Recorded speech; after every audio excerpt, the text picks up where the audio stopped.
Hi, my name's Elisa Jordana, and I am on the show today playing a few songs. And also, I'm here because I'm a very good friend of Benjy. And he brought me here. I don't really know why, but I'm looking forward to talking about our relationship. Now, I've heard through several conversations that this is a very complicated relationship. Well, from your end, it's not so complicated, but as always with Benjy, it's very complicated because he really adores you.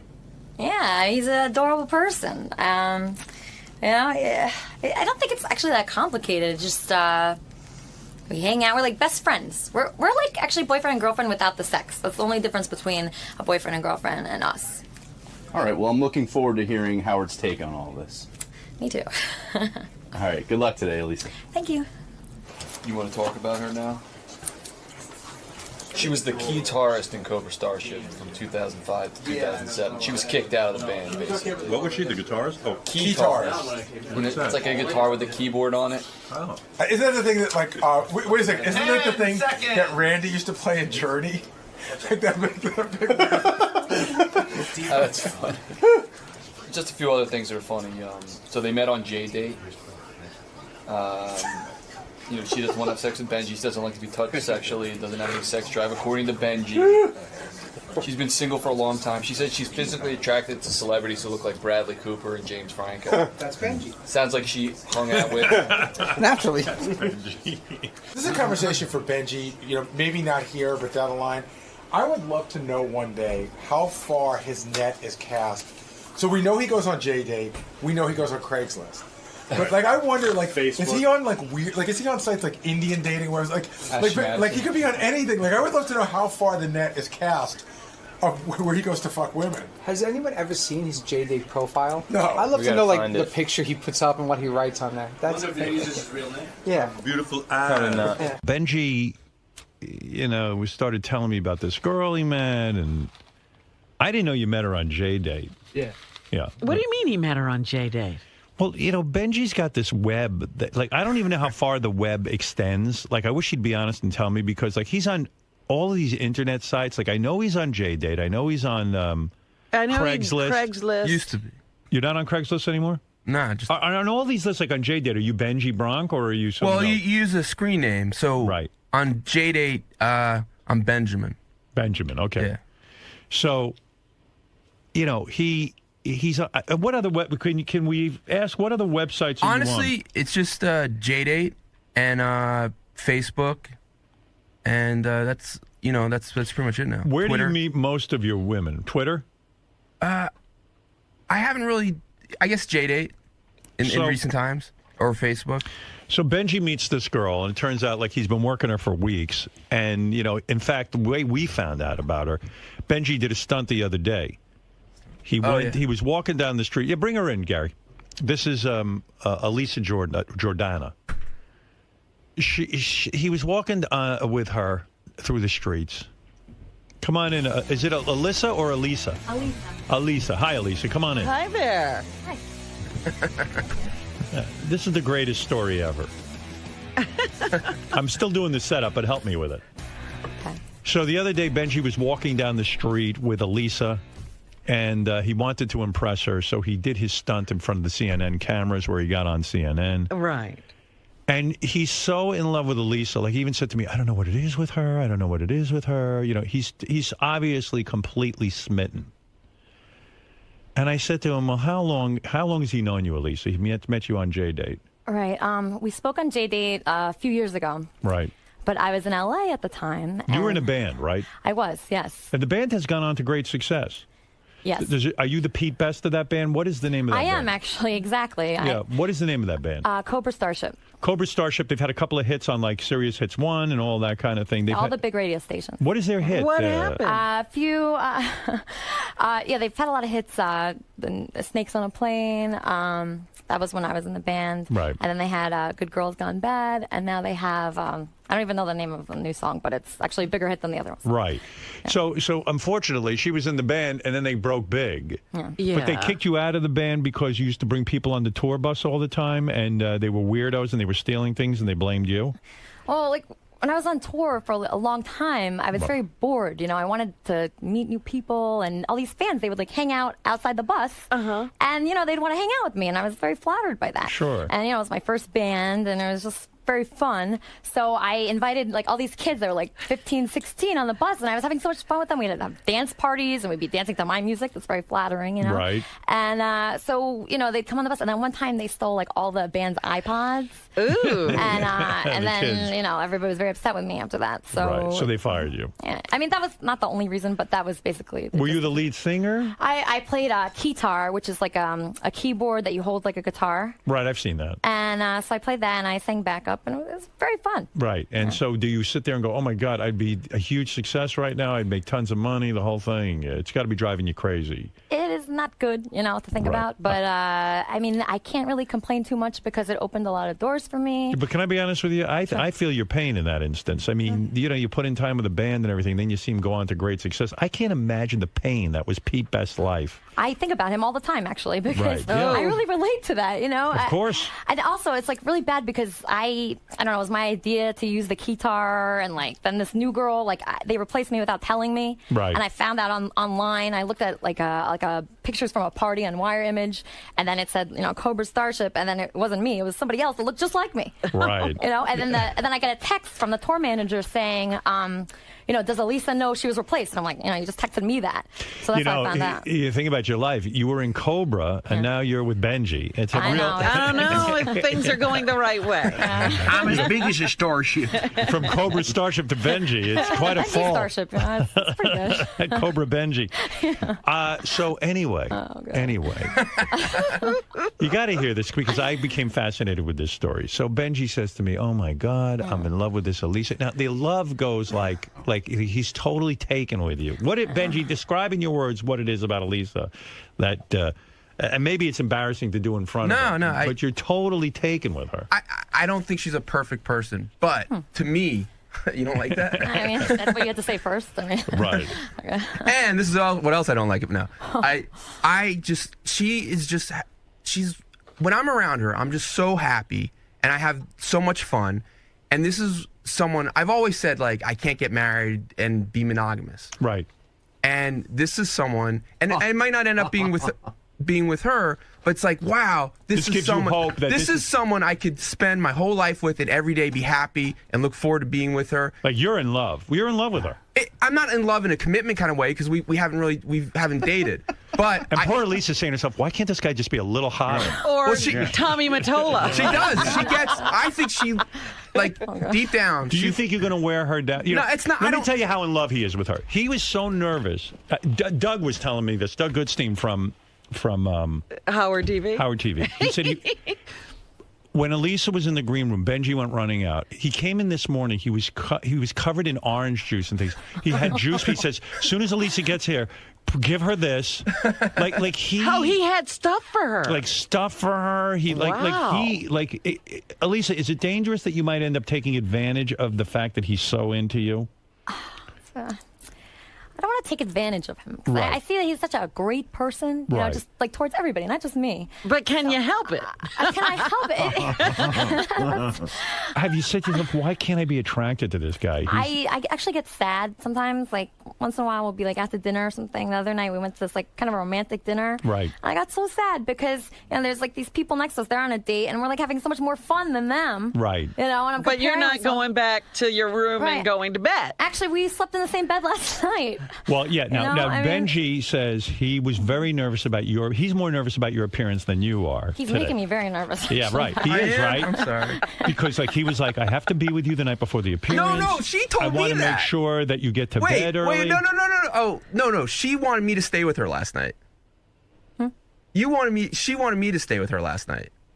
You did? I mean, I like being around Benjy, I really do. Let's put it this way. Is there any chance he could ever, that you could imagine a scenario where you fuck him? it's like hard to say, you know. It really is because It could happen. You never know. I was friends with a guy for 3 years. We didn't do anything, and then at the end of 3 years, then we hooked up. You know, so you just never know. He's been growing on me. I mean, He has? Like a fungi? maybe not like a sexual way, but like, you know, in a friend. Nah, just be getting fatter. Right. No, he's been going to the gym, and he actually grew his beard and his mustache. He's doing whatever he can to be attractive to you. Yeah, Do he you like a definitely guy with a little facial hair? I love it. You love it. I love it. You see? So he's growing facial hair. He is. Oh, there it is. He's beautiful Okay. right now. He has this new outfit. He looks. Yeah. But it's stunning. just you've described you're attracted to a guy who looks a little bit like the famous movie actor. I'm trying to think of the name. Bradley Cooper. Bradley Cooper. Oh God! Right. That is like the opposite of Benjy. All right. I think they both have blue eyes, actually. So. Well, you're a very good-looking woman. I can see why Thanks, Benji's attracted to you. But I it's mean, not just looks. She's so, I don't know. What is it? She just has such a happy. Well, she's not super happy. She's actually very. She has a lot of. She's she dark. gets worried, huh? Is she dark? No, she's not dark. She's not. She's like a real caring, sweet person. But it's so fun to be around her. She's so alive. Here's what Benjy said. One of the most amazing, beautiful spirits I have met in my life. Spirit. Whenever I'm around her, I'm so happy. Except when I get really sad that she's not into me. That's like the kind of thing that makes me real sad. You know? I kind of love everything about her. I even really like her mom. I've talked to her mom on the phone. Wow, he's even getting into the family. She's exactly the woman I've always dreamed of, except that she's not into me. I know I'm not her type, and I know I'm not good looking, but I also think that she loves me, but not romantically, and I think a part of her gets very sad that she's not into me that way. Whenever we are both home, we are almost always on Skype. She gets upset when I want to hang up and tells me to just leave it on while I sleep. But I love being connected to her that way, too. So you keep your computer on with Benjy? I do. So what the fuck? I mean, maybe you're into him. What's going on? Can you be honest. into a person, you know, just like mentally and emotionally and not physically? I feel like that's what's going on. Right. I mean, he's gross. It's like he's a girlfriend. I look at him and I like imagine. I like try to like imagine like, him fucking. I do. I try to like because he like tells me stories of that he's good at certain things. Eating out women. I've seen him do it. He said he's very good. You've seen him do it? I've seen him do it. Well, we've seen him demonstrate. Yeah, okay. I have this cookie wrapper. Yeah. I've seen him. I've seen him go to town on a woman. Yeah, a long time ago. Oh, I forgot about that. Oh yeah. He's real good on going. So he keeps describing that he could please you in ways you've never been pleased before. Right, but every guy says that. That's the thing. Of course. And They all say also, the same thing. the guy, you have to be attracted to the guy to get off. I know. Well, that's what Oh. I'm telling her. A girl, that's not important for her. A girl to be attracted to the guy. Sure it is. It doesn't matter in the Something long run. about a guy has to turn a woman on in order for her to orgasm. Well, I'm trying to convince her it doesn't. Well, yeah, this is a new theory Benji's trying to promote. Now, you did something I think was sort of nice. You tried to say to Benjy that you're asexual, that you don't have sex with people, but that's not the case, is it at all? Let's be honest. I mean, I don't like have sex for sport. Like, I don't go out to a club and be like, oh, I really want to get some tonight. You know, let me see how I can make that happen. You know, Right. I have to like love the person and want a relationship with them. Right. You know, and Benjy, like, as soon as we start talking, he like talks about sex like right away. You know, and he's like, do you masturbate? Like, it's like that's not. I don't want to talk about Well, that. because I'd rather be asexual than talk about. No, that, the you know? reason Excuse me, do you masturbate? So in other words, he's creepy. How big are your dildos? the reason because she did bring up early on like well, I'm not even into like that kind of like being physical, and I found that fascinating. Right. And- Listen to me. If she was into a guy, if Bradley Cooper walked in, she'd be so sexual right now. It wouldn't even be funny. Aw. And meanwhile, Doug said when he walked into the green room to see Benjy with Elisa, Elisa, he said it's so uncomfortable. Benjy gazes at her like you feel like he's raping her with his eyes. It's uncomfortable in front of all you guys and stuff, but we have. He said that you go No, into they're a trance. looking at you. Right. I know. I am nervous today because I know I want her to do so well, and I want her to have a fun time, and I want you guys to see. I know it's there, and I want the world to see that. You feel that she's Billy Joel. Well, not that. I told her she got mad about that. Not that Billy Joel. And not I'm that Christy Billy Joel. Which Billy Joel? Do you find him correcting himself a lot, like because No, a I lot just- of things he says are ridiculous? I just think the Billy Joel thing. I don't want people to be listening for that. What I meant was like she really has. She's not just You like. are in love, my man. She's not like a voice tracker or whatever it's called. Like the. You know what's funny about you? That She's a once classically trained pianist. if she started fucking you, Well, how soon would All you of get this bored? would go I don't- away. I said the same exact thing. I don't think Same so. exact thing, yeah. Listen, I don't know, but I know I You would settle down with her. Would I get married tomorrow? No, but Okay. maybe next Monday. Yeah. All right. You're really in love. Are you in love? Not in a Are commitment way. you in love? Yeah. Okay. I love her. I love her who she is. I love her. How long Yeah. are you going to keep this up if she's not going to have sex with you? Does he know? I told her I have a 60-year plan. No, come on. Seriously. How? Because I know you. I don't know. Sometimes you will nag her forever. No, I don't know. Like, have you had sex with other women while you've known Elisa? In the sense that, like, since we've met each other, yes. You have, because she's just not going to give you any. Have you kissed her? No. Are you ever going to kiss him even, or would you throw up in his mouth, or in your own mouth? It's really hard to tell right now. There's no way you'd want to kiss him. I don't blame you. I mean, I think Benji's a great guy. You do? But yeah, but So I mean, is Benjy just someone who's taking up the space until you find someone you really want to be with? yes. Like, you're going to drop him like a hot potato if you find a guy you really like you're into. You won't be Skyping him and keeping the line open. You won't have time for him. But the truth is, like, nobody would be a better boyfriend than Benjy. Like, he's the best. I Like, he does so understand many that, nice but you don't have a boyfriend right now. I know, yeah. But Robin, the I moment think you get one, he's going to be in the way. Are you seeing anybody? No, just Benjy. Just Benji. I think she's more worried about me dropping her. Really? Yeah. Why? Because maybe I won't keep up with it. Like, part of me, because I do get so sad sometimes. Right. Like when I get sad about it, it's horrible. How But long have you two known each other now? 3 years? we didn't really. I don't remember. Like, we met this summer. Right. What happened? You contacted her on J-Date. We can't. You Yeah. were taken with her picture, I'm sure. No, actually, her profile was really funny. Okay. And that's. I mean, yeah, I know she's super hot, but it's her personality. So how She's did you wear her down even to have her meet you? I don't. Did we you just, throw in the Howard Stern show stuff? Or, I mean, how'd you finally get her to meet you? We pretty quickly just said we were going to meet for dinner. Right. And so when you met him, were you like, oh, shit? Did you see a picture of My him pictures are first? very good. No, his picture is amazing. It's That's a really problem. good. You were attracted to his Got picture. a nice hat on. Right. He looked kind of cool. He did look cool in the he has great pictures. No, but you know, he was Could you just be your picture, Benjy? Why don't you tape that picture over your head? no, when we met, I mean, it was kind of nice. He was so nervous. He was like so sweaty and like red. Like it was Oh, he's so cute. red. It was adorable. How can you not love him? I've seen that sweaty red look. Yeah. There's nothing adorable We've seen it for about a it. long time. I don't know. I So think when you it's met him, you saw how sweaty and red he was, Yeah, but yeah. you thought it was cute, cute. I did. I thought it was adorable. but you weren't attracted to him. No. Right. See, I told him. He sweats like a motherfucker. He's red all the time. I don't know if what's that called? Euthanasia or whatever it's called? Echinacea? I don't No, know. what? Euthanasia? I don't know. What are you talking What about? is it? Psoriasis. Psoriasis. But I'm good today. I'm pretty No, good. you're pretty calm today. Yeah. You're not that red. Yeah. But and so Benjy prepared you for today's performance. He Right. was very nervous about it. He was making you nervous. Yeah. And he said, you got to get to sleep. So he put you on Ambien last night. Is that correct? Well, we were at dinner the other night, and he mentioned that I might need an Ambien to wake up early today. Right. And I actually, when we were at dinner, I had a date after the dinner.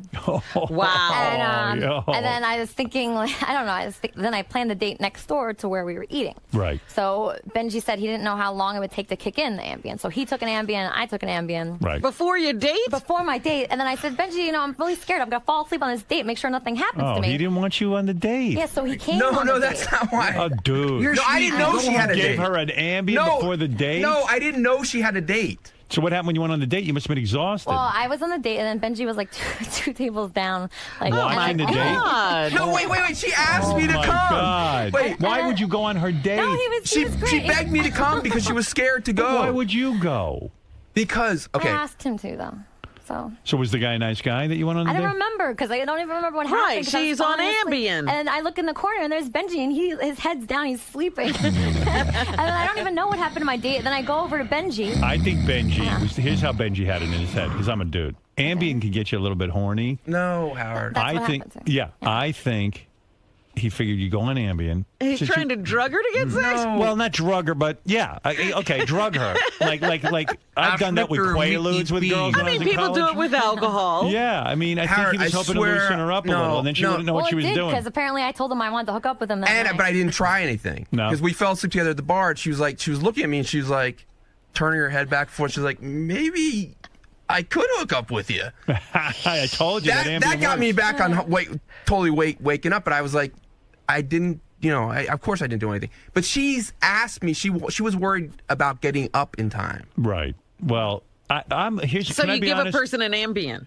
Well, I told her not to take it. I said for me it might take like 2 hours for effect. For her it might take like 15 minutes. I said to wait till you get home. So you took the Ambien. You fell asleep during your date. Right. And that's it. So now you missed out on the date. The guy probably thought you were weird. Plus you were He never with called me. Yeah, and you were with Benjy. Right. You got a I don't think he saw stalker. Benjy. Right. Benjy, I'm picking up the vibe that, she thinks you're a fun guy and everything, the way that she thinks some of her girlfriends are fun. But I think you're wasting your time here in terms of a romantic relationship, honestly. I get what you're saying if like my only goal is like it has to be her. But every time whenever I'm with her, I love being around her. Right. So I know it sounds real gay, but it's a joy to be around her. And I mean, you've done everything to impress her. You've even gotten her on the show. I mean, let's face it. I mean, if that doesn't work in terms of getting in her pants or at least even feeling her up and making out with her, it's never going to happen. It's just not going to happen. We've even sort of jokingly, but sort of seriously talked about like, hey, we should move in together, get a bed with like a wall. And honestly, she would get married to me if it was like a non-sexual marriage. Great for you. Oh, that's what you want to be in, a non-sexual marriage. Well, soul-wise and brain-wise, I'm happy. I mean, she's real pretty. Certainly the prettiest girl you'd ever date. I've dated a lot of pretty girls. Pretty girls before. No, We've seen other girls. But not, Howard, every not time as good as this, though. All right. That blonde was pretty cute. Yeah, she was And real Sheila cute. and Tracy. Sheila was cute. But this one's a prize. And she was in a band that almost made it without her, but she was in it. Well, let me hear some of this music because he also says that she's so incredibly talented that the world should know her. Yes. And leave out Billy Joel, but it's like Katy Perry, Lady Gaga. This girl's the next one. Wow. All right. I need to hear this. Aren't you afraid by promoting her? Let's say she is the next I thought Lady of Gaga. exactly what you're saying. You're going to lose She's going to blow up today. Right. And she's going to probably go on a tour and everything. Yeah, maybe I will, but that's not, it doesn't matter. Right. Oh. I swear, every time she looks at you, it's almost like she's saying, why can't I convince myself to love this guy? I Good feel for lighting you. in here, though. He looks good right now. He looks good, right? Yeah. But you can't always depend on that lighting. Right. Can you carry that light we could get that around for the apartment. everywhere? TV, can you light Benji's apartment so he looks like this? Hey, he doesn't look bad sitting there at his job, right? Yeah, he looks pretty cool over there. Well, you know what it is? A guy's always sexier at his job. It's true. Stare at him, stand up and look at him a little bit so that you can see. Does he look It's a good presentation right now. right now, right? Problem is when he gets out of that seat, yeah. he looks kind of fucked up. He doesn't stay there all the time. Yeah. You're looking, right? I see you looking, trying to be You're attractive. trying to find It it. just sucks because the guys that I think are like so hot, they're such jerks, you know? Right. So it's like really messed up. Yeah. Yeah. Well, force yourself to love him. I'm trying. Okay. All right. That's good. Mary Ann, who used to be Benji's obsession. This is another girl. Have you ever met her? I love Marianne. Yeah, Mary she's Ann, awesome. yeah. Hi, Mary Ann. Hey, Howard. Hi, Elisa. Hey, Marianne.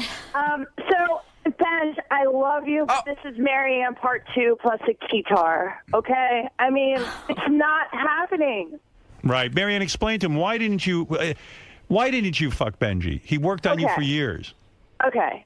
He is so sweet. We're like best friends now. Like we go to each other's family holidays, but that's what I wanted the whole time. But it took years to get it to the point where he could just accept it as that. But like, I'm like her. Like, I like the hot guy. I go for the bad boy. You know, if someone just automatically wants you and falls for you and you're sort of an obsession, the minute you sleep with them, that's gone. Mary Ann, was first of there anything Benji could have done to become the bad boy, the one that you would have wanted?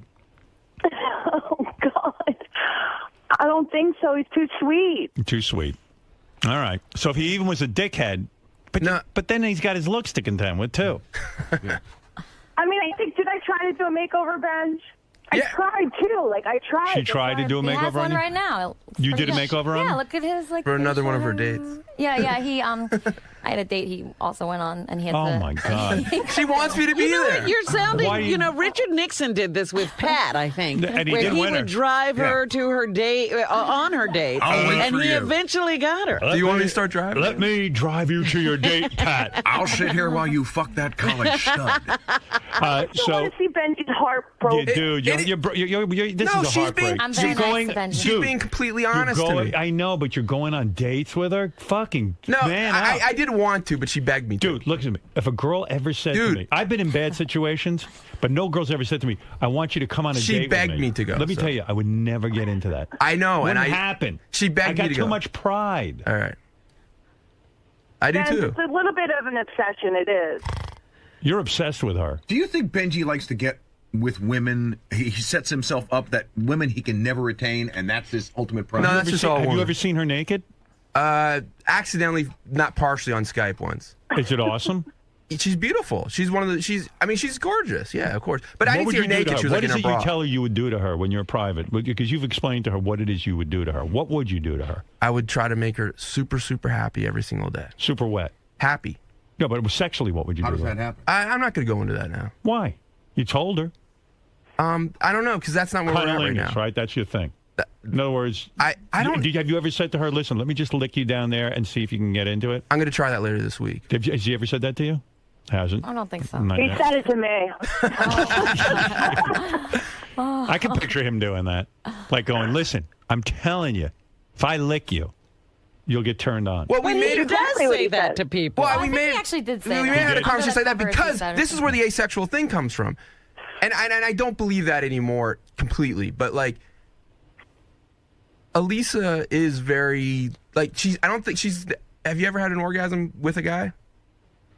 Yes, Benji. Oh, she told me no. Well, I mean, of course it's she just like- told you no. It's just, I don't want to really talk about that stuff like late night over Skype. And Oh, it's but just I don't want He to wants to talk get- sexy, All right, so you know? I didn't know, but when I believed her. Did when you she jerk told me. off to her? No, I haven't You've jerked never off to her. closed your eyes and thought about her and jerked off? I really don't think I have. Lying. I'm saying I don't know why. I'm jerking off to her now. Why ain't you? I don't know. All right, I'm not.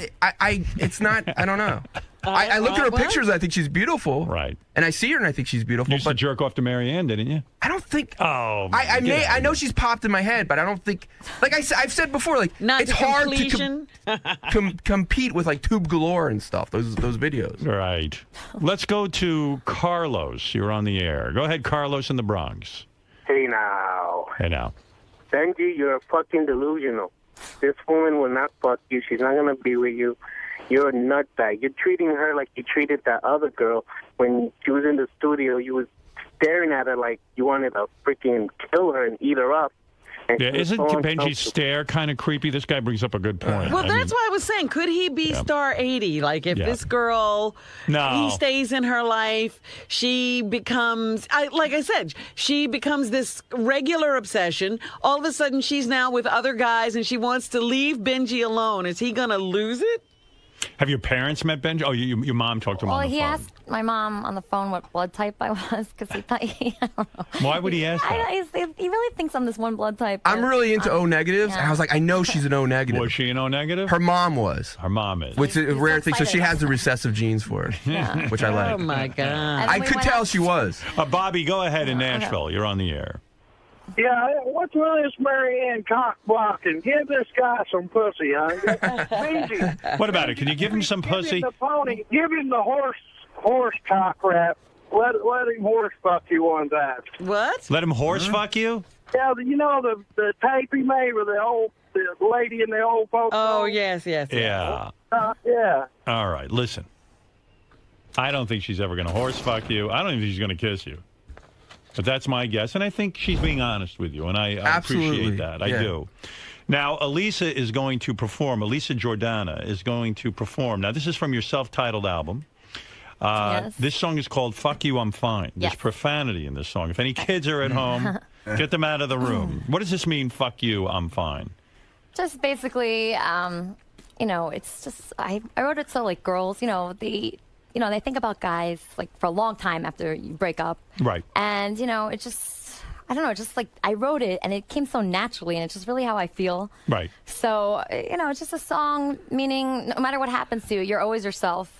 I see. And, just stay strong and don't let anything get to you. And, Is she making her entire living from music still? Yeah, I put songs on like TV shows and commercials and movies. Yeah, so I make money doing that. And, other side jobs. I've got a production company. So you're in the music industry. Yeah. Yeah, you don't have to take a job like selling retail or clothing or something like that. You're actually making a living as a musician. Yeah. Which is great. Cool. Yeah, that's cool. Yeah, but Benjy needs you to hit it big time. I know. I have so much pressure now. It's like, I know. All right, so Benjy has instructed you. You're ready to perform now? Yeah. Right. He's almost like your manager over there. He really is. Yes. All right. Listen, do us a favor and give us a song. Okay. Give us Fuck You, I'm Fine. Maybe someone will hear it, and who knows, then you can find a real boyfriend and get rid of Benjy. Oh. Has he gone around and introduced her to any of the record people he knows? Yeah, we know record people. Benjy, why don't you try that? Maybe then she'll be attracted to you. No, I have. All right. Here we go. Yeah, take those off because you'll get confused otherwise. And let Scott the engineer help you. God help you. Is that guy hot? Are you attracted to Scott the engineer? I've won 4 Grammys. He's won Grammys. A little longer, to be attracted to somebody. Give her a microphone. Where is everybody? What is this? I can't hear her. Scott's mesmerized now. Yeah, He doesn't Scott- remember she needs a mic to talk. I think Scott likes you, too. I'd like to Skype you later. Can you Skype with Scott later after Benjy? You can watch me Well, I do have sleep that like a hotel room, panda. Yes. Go ahead. Put those headphones on so you can hear us. All right. So here is Okay, here we Benjy's girlfriend that he wants. We said to Benjy, bring your girl in. Look at him. He's already giving everybody the eye. What are you doing? Now get ready for this. What are you doing over there, Benjy? She told me she wanted to be able to see me when she played. Is that true? You want to see him? Sure. Sure. That's what she never said. I like looking in Benji's eyes, All right. Okay, so. Did you take piano lessons? Because you're good. I did, yeah. I used to play classical piano. But it's more fun, writing your own songs. I think that's Absolutely. Don't I know? I've written 2 hit songs.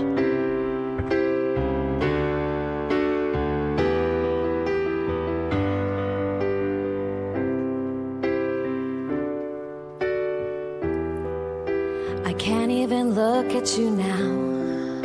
You're wasting all of my time. You're wasting all of my time. I can't even think of you now. I want you out of my sight. I want you out of my sight. But I'm fine. Fuck you, I'm fine. And I'm not even sure I'm designed to share this kind of love with you, right? And I'm fine. Fuck you, I'm fine. And I'm not even sure that I like sleeping next to you all the time. 'Cause you're not even the type that I like.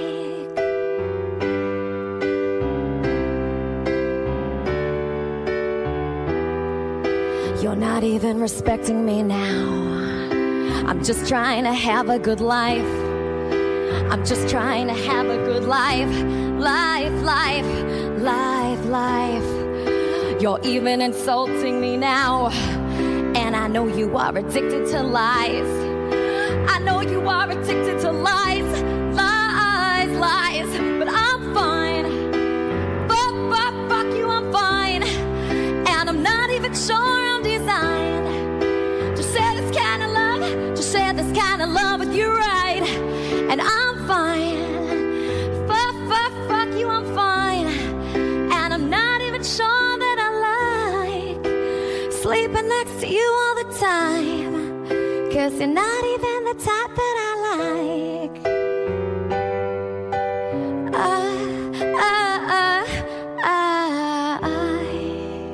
Oh, very nice. Good job. Thank you. Look at Benjy. Oh, my God. Look at him. Look at him. Like he See, I performed. told you.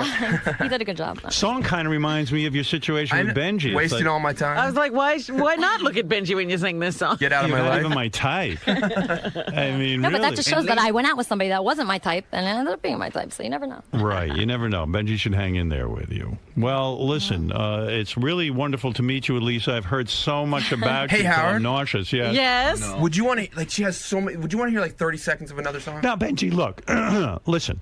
I like Elisa. I see why you like Yeah. her. She's a very charming woman. But I'm going to have a talk with you. Okay. I don't know if you want to talk now, you want it on after she leaves or whatever. Could she put the song over? But I'm going it, to or- spell it out for you. Yeah.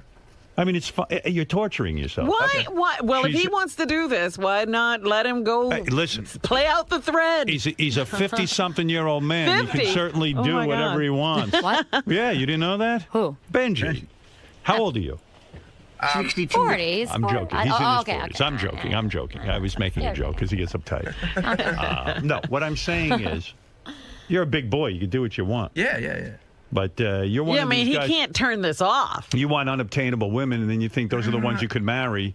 That's not true. She's unobtainable. For You're you. not getting her. Yeah.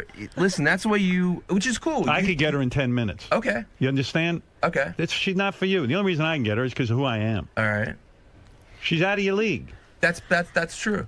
Am I right or am I wrong? She's arguing over there. I just want to say one thing. It's not like that, you know, because I especially if understand. who you are, you have to like make sure the guy really likes you, and he's, you know, I it's hear like you. I hear you.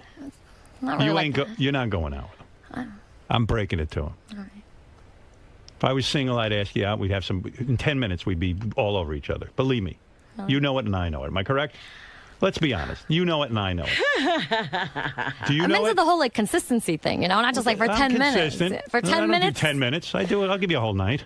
Are you crazy? No, listen. Couple Give of me weeks. 90 months. I'm a boyfriend. You understand? I'm not a womanizer. I Right. respect women. I see Right. what he sees in you.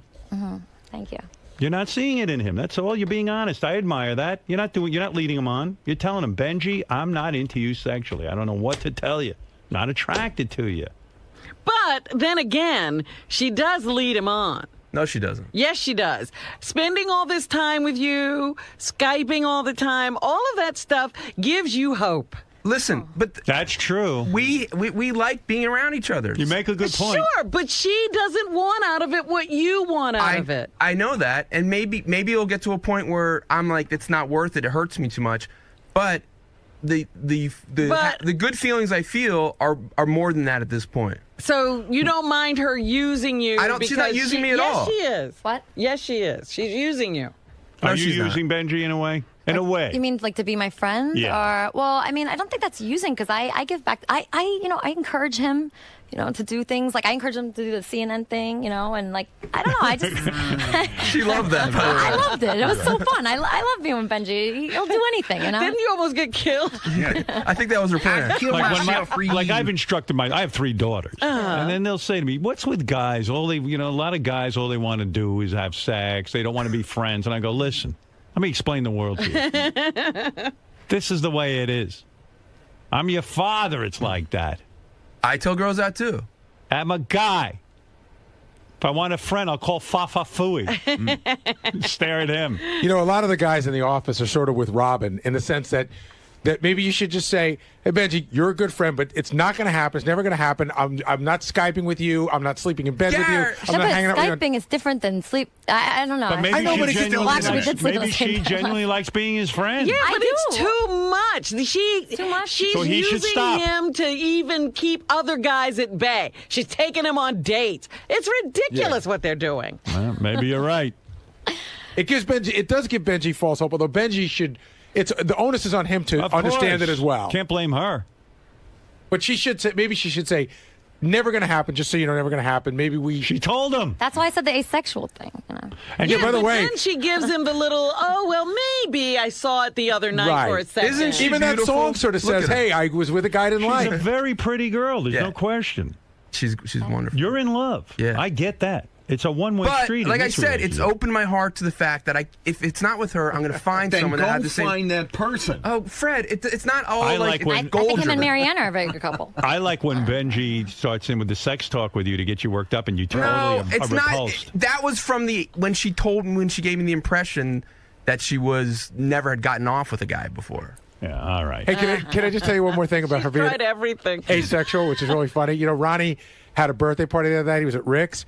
So Benjy brought her to Rick's, and he goes, "What'd you think of your first time at Rick's?" She goes, "Oh, this is my first time at Rick's. I'm here all the time. I know." She knew the menu. You go to Rick's a lot? It's a fun place. They have good food. Do you, Lobster. do you ever make out with the girls or anything? No, Once in a while for fun, like touch the titties and they touch yours?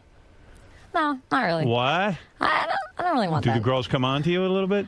I like talking to them. I mean, they're very Right. friendly. Do they ever like try to kiss you?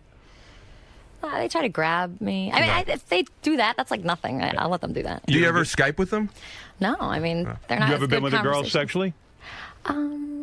That's something you know. No. What? Just trying to think. It might have been a long time ago. You might have tried it. All right, so you have. So you'd rather be with a girl than Benjy? Depends what girl. All right, there you go. So there it is. She's even picky with the girl. I'll get a sex change for her. Well, look, what am I going to tell you? I wish you luck. Elisa Jordana. Her self-titled album is available now on iTunes. And for more information, you can go to elisajordana.com. And Elisa has a lot of information about herself there, I guess, right? How you get in contact, how you can give her a record contract, too. My email's on there. You wouldn't mind that. That'd be fun. And listen, that's it. I mean, there's a lot of people on the phone who basically want to advise Benjy. I'll let a couple of them through, and then we'll end this. Tom, go ahead. Yeah, Benjy, you're totally wasting your time, dude. I was with a girl I did the same thing with, got with her. It was 5 years later, she's gone. Big waste of my time. Did you have a nice time for a couple years? Yeah, but I got to tell you, before I was famous, I knew. Listen, I was in the same boat you were. Look at my face. You understand? But you didn't go this way. Robin, I'll tell you what. I always had my dignity. There were girls I liked, and there were girls I would hang around and see if something could happen. Mm-hmm. But if it didn't happen within 2 to 3 days. Wow, 2 to 3 days. 2 to 3 days. If there was, I could tell if a girl's into me or not. If it didn't happen, that was it. Goodbye. On to the next situation. Take Howard's advice, Benj. Listen. Hey, I'm not dating. I'm dating chicks right now. All right. So okay. This is someone I love being with. But this might keep you from having intimacy. It might. With other women who actually are into you. It might. And then if how long before she says fuck you, I'm fine. Let's be honest. Aww. All right. Well, Elisa, thank you. Thank you for having me. And good luck with the career. Sure, don't want to hear 20 seconds of another song. Why? It's okay, Benjy. It's so he's in love. He's in love. He wants to hear you play every second. I know. But like 10 seconds of another song, it's so good. You do any covers? No, not really. You don't like anyone else? Sometimes. Sometimes it's more, right. You just got to hear 20 seconds of This Town. Oh. Why didn't you tell her to do This Town if that's the better song? I don't know. I was too mesmerized. All right, do 20 seconds of This Town. Okay. All right, Benji's going to have a fit. And I got to sit here with him. You don't. He's got time bomb.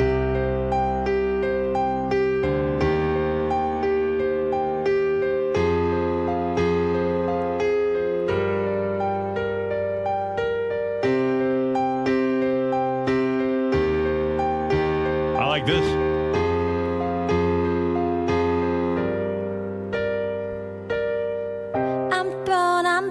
I'm stoned on life, it doesn't matter. When I close my eyes in the end, I won't remember a thing.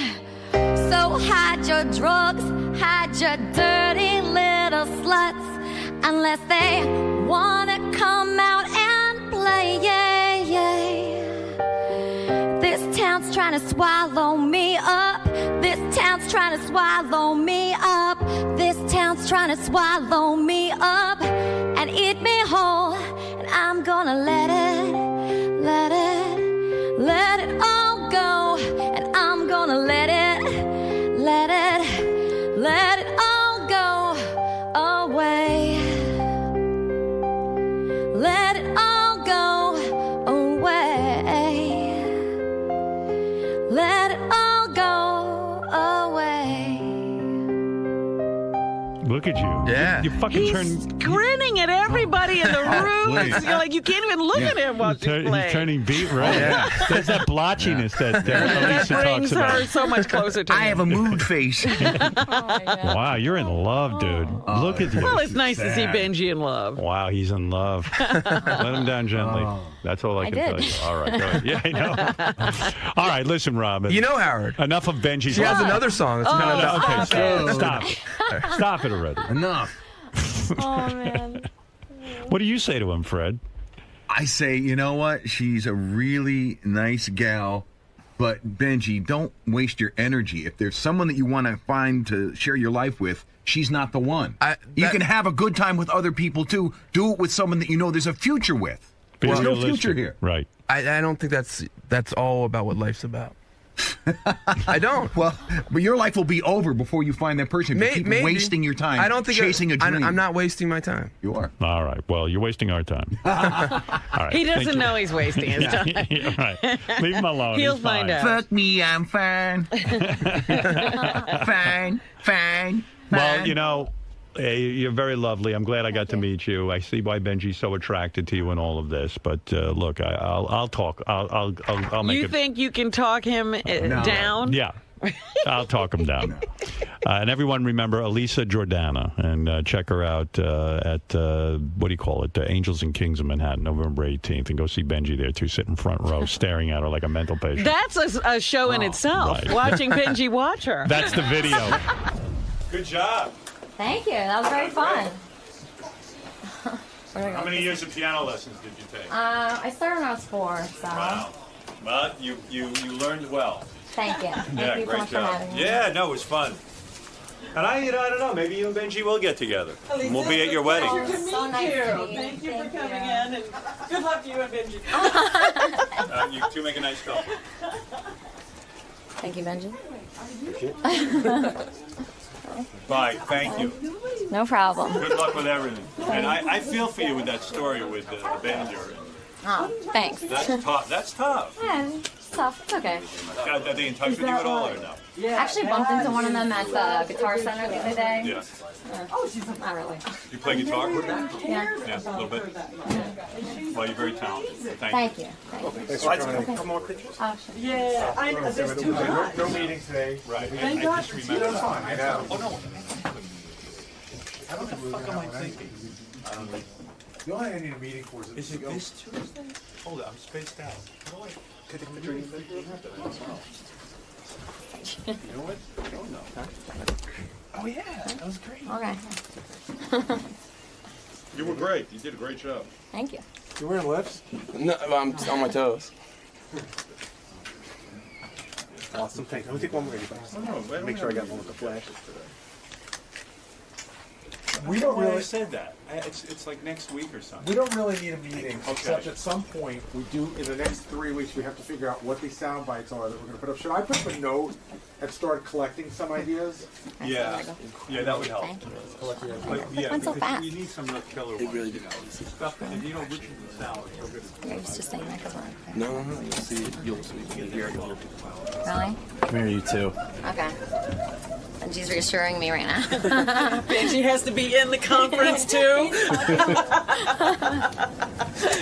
Elisa, you were just saying Benji's reassuring you. What are you feeling right No, now? I was just like, I didn't know how it went. It went so fast, you know. I just like, I don't know what happened. It's like a blur. So Benji's telling me I did a good job. Incredible job. I thought you did a great job as well. I mean, it's got to be tough as a performer to sing this early in the morning, and you came through. Yeah, I was very nervous about it. Let me tell you about it. Now that I did that, I feel like I could do anything. So that's positive. Now let's get in. Almost anything. Are you both going to heed Howard's advice? I mean, he seemed to sort of intervene and break down your relationship for you and really kind of strip away some of the misconceptions that maybe the two of you are feeling about each other. Well, what I don't understand is why can't like a guy and a girl be friends? Like, what? Why is that not possible? I don't understand that. I have lots of guy friends that I'm close with. So. Well, I don't think it's the fact that a guy and a girl can't be friends, but Yeah. I mean, Benji's made it very apparent that he's into you as more than a friend. Yeah, but it's room to grow. You know, you never know. So that window of hope is still open. Sure. The window's way down the hall, though. Benji, is that what keeps you from letting go? The fact that No. there's that little grain of hope? Maybe it's a little bit, but like I said on the show, normally I have so much fun around her and I feel so happy, so that outweighs when I get sad about it. Because Benji, I know since you've been single in the last few years, you know you've dated a fair amount, and you've had. And I'm not dating now. That's the thing. Well, that's the thing. You've had women. I've seen women, you know, come here just to meet you. Really? I remember there was I remember there was an artist who really liked you for a few years ago. I mean, you're obviously a very talented guy. I know people that like him. Yeah, I mean, he's as much as they tease him in there. I mean, he's a great guy, and there are women that want him. why can't you just, like Fred said, move on and find that woman who likes you as much as you like her, like a more of a mutual love? I'm not. It's like you guys are so quick to say, "Oh, kill that dream" and everything, or you know, you have to, like Howard always says, "Oh, well, you're not making money at that fun hobby. Why are you doing that? You're wasting your time." I don't feel like I'm wasting my time. So if I feel like that, then I will. You know. But a hobby or a dream isn't reciprocal. Love is. It has to be. Well, I actually, like I said, I think deep down she has feelings for me. Not exactly romantic, but I know she has feelings, and I know she gets sad about that she's not attracted to me. So you never know. So give it time. That's such a sad statement, right there. It's like, I mean, we've been out to dinner. She gets real sad, like you know. So. It bums you out, Elisa, the fact that you're not able to love him as much as he may. no, I love him, but romantically. yeah. You hardly know him. How could you love him? Yeah, he's a lovable guy. We spend Ronnie, you don't know how much time we spend together. No, but even if you meet somebody for a week, like I fall in love, but I could love somebody, you know. I understand what you're saying, but it's not the love that he's thinking. Right. But it could be different, you know. Some friends feel differently about each other, you know. It doesn't have to be exactly the same. Gonna get hurt, man. That's all I know. I would never hurt him. That's the thing. I But wouldn't. you don't realize it. You are, in a way. Oh, Ronnie. No, you are. Ronnie, it's not. I mean, Because you got different feelings. Don't you get it? it's okay though. I'm not trying to be nasty about it. I'm just telling you. No, I know. That you have way different feelings. I've been there. I've done this a long time ago. But what I've said is, it's great to be open to that. To realize that you can have feelings like that. Yeah, but you think you're gonna turn her around? Sometimes I think that. Sometimes I think. Well, I wish you luck, that man. way. I wish you luck. Thanks. But did you She's like a her great song? girl. She sings great. Did you hear "Fuck You on Fire"? Yeah, I love Did you hear "This Town"? Yeah, I heard it. You got to hear "You're So Beautiful." She's very good. "You're in Love." It's a great one. I'm in love. "You're in Love." No, it's a great, incredible. "You're in Love." I'm in love. You're so in love. Yeah, You're you're in so in love. love. Yeah. Actually, that song is very similar to our situation in a way. So. All right, All right, you two. Okay. Hope everything gets figured out. Thank you. Kiss her goodbye. Oh. What? That's it? It was incredible. Yeah. Yeah. I'll see you at the hotel later. See you in our room. Not I'm even gonna get it for another night, right? All right. Not even a kiss on the. No, there's no kissing Elisa, and friends. I mean, Alicia. Lisa. Yes, there's a kiss. Yeah. A little. I'm kissing both. cheek. I'm gonna walk through the door. All right. Okay. Okay. I gotta get my stuff. I gotta get all my stuff. Yeah. All right. I obviously see that there are sort of confusing feelings for him. You like him mostly as a friend, obviously. They went over all of that inside. If you were to quantify the percentage of chance Benjy has, what would you put it at? Chance for what? For taking the relationship to a romantic level. It's gonna be like a year. I need like a year to like figure it out. You know? Now, in your past relationships, I know you mentioned some guys that you know maybe started out as friends. You mentioned one particular relationship where after 3 years you hooked up and all that. But in most of your past relationships, It takes me like 6 months. really, you don't instantly like someone or feel an attraction to someone? Those people I instantly like and I'm instantly attracted to, that never ends good, you know? Because then, you know, you just hook up with them right away, then they never talk to you again. So I'd rather have a Benjy-like situation where you're not as attracted to the person, and then, you know, it develops over time. I'd rather that. Would you say the lack of, you know, sexual attraction is mostly due to Benjy's looks, or is it just more of a connection thing? If he was like my style of look, we'd be married right now.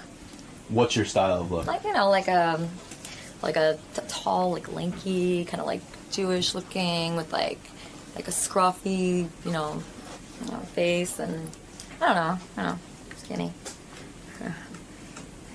Really? Yeah. So he just needs to grow a little bit, lose some weight, and not shave as No, much. but I could learn to love Benjy. Just give me a year. Have me back in a year, and we'll see what happens. All right, I'll remember this. Yeah. All right. Thank you. Thanks for coming by, Lisa. No problem. Nice meeting you. Nice to meet you. Benj, do you think that today's segment made you look at her in a different light? That, you know, with all of your friends and coworkers. It made me a little sad. Like, I did get a little sad during it, like, because there is something sad about it. But, you know, we'll see. Seems like that window's still cracked open, though. It seems like you could you are lovable enough that she could come around. Thanks. But the fact that she's Tell her not that. instantly attracted to you, does that make you think that it might be a 'cause I don't- disingenuous thing with No. Because I think to me, like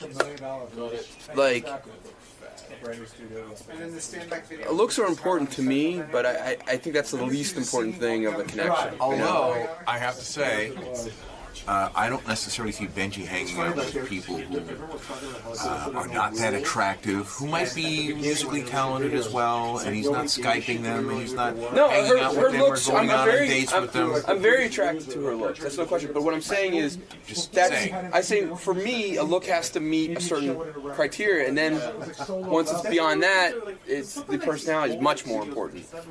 Like, the initial attraction is based on physicality, but then once it gets what I'm saying is it has to meet that. The threshold of looks to me is lower than the threshold of personality. You're like Herman Cain explaining his view on abortion. What if she comes to you and says, look, Benjy, I've been thinking about it. I do love you. I want to be in a relationship with you. Get into bed with her. She looks great and everything. I've worried about that. Now you have sex with her. And it's not horrible, but it's not. I know. It's not loving. that wow. It's like not like. She lets you put it in. You fuck her in 2 seconds. I've thought of that. That's why. I mean, it's completely possible. I mean, I would. No, but it's possible that you'd be willing to put up with that because you love her so much. He would. I don't know. Why That's not? hard. Like, But I do. I always say to her like, thing. it's not like like I said, we joked about like we can date and not have sex, and like be married and not have sex. And I can have sex with other girls and stuff. So. I like how you're buying into sex is not the thing. Sex is the thing. No, it's not. No, I'm saying, what if it's sexual, but it's not great? I'm saying he's saying sex is not the thing, but I'm saying standing over here, No, but sex it is, but it's not the only really not, thing with yeah. him. So I'm saying, what if the sex was not great, but it was passable? That's interesting. Like I don't. Passable. What if it just sucked? Well, Have you ever passable. been with a girl that sucks? Yeah. Oh, it's awful. A ton of times you just get the fuck out. I don't know. Really, I like the emotional. And what is your what? I will tell you. Hey now. Posing some tough questions to Benjy. I said to Benjy, I said, what if this Elisa turns to you and says, okay, Benjy. I gave him a theoretical, hypothetical situation. Okay. Benjy is cockstrong. I said, Benjy, let's say Elisa, for some reason, has a change of heart. She says, look, Benjy, now This is it. I love you. I love you and I feel sexual toward you. He goes, okay. So they get into bed, they have sex, and the sex is okay. In other words, it's not the best sex you ever had, but it's passable. It's like okay, whatever that definition is. Would you just move on and say, this is not the girl for me? Or could you just say, you know what, she's so great in so many areas that the sex doesn't have to be the thing? Mediocre sex is okay. Well, I've never been with a hot girl and the sex was bad. Because I think if I'm attracted to her, I like it so much it's good. I've been the opposite where a girl is not incredible looking or not as hot, but it's like, holy shit. Like this is like something's amazing about the physical connection. If it was passable, at least the way I feel now, if it wasn't the best sex of my life, right? But it was like normal, nice, and you could put up with that the rest of your life. I feel like I could right now, but that's why you date a little bit and see what happens. Mm-hmm. Like to me, Gary said he's been with chicks who have bad sex. I said, what is this definition of bad sex with a woman? Like, what is bad sex? And he goes, well, she had a hairy belly. I go, no. That's a physical thing. I mean, what is bad sex with a woman? To me, it's if a girl doesn't enjoy it. Which I mean, if you think that she really is not into it, right? That's the worst. Yeah. I've been there where I feel like it's just kind of a dud. Yeah. And that's the worst. I wouldn't stay with a girl like that for 2 seconds. But let's say it's passable. Like, what is passable sex? What's passable? Or what's bad sex to you? Well, bad, like the chick that I was with in college, she was like, she was doing her own thing. I can't explain it. She wasn't with you at all. Yeah, she was like doing her own thing. She was like just trying to get off, but not necessarily being with me. Right. And it was sort of like she was like in this whole other place. It was just like, and it wasn't like some chick I picked up. You know what I mean? We were like a couple, but she was like doing her own thing, and she was sort of like, I don't know, a little. She felt a little funny. She felt funny. What, yeah. She was big, her pussy was too big? Sorta. And what do you mean she's doing her own thing? I can't explain it, but there was no connection when we were having sex. You know what I mean? Right. No connection whatsoever. It was like she was like in a different place, just trying to get off, as opposed to like being with me. I see. That's bad sex. It was to me. We did it a couple of times, and I said, "This isn't working." We were dating. Like I wasn't in love with her. I liked her, and I was like, "This is bad sex. I'm just gonna not do this Move anymore." on. Yeah, move on. And she was hot? Like you found her really hot? I was attracted to her. Yeah. So you would stay with her if the sex was bad? If the sex was bad, that I didn't enjoy that aspect of my life, I don't know. Right. I mean, yeah.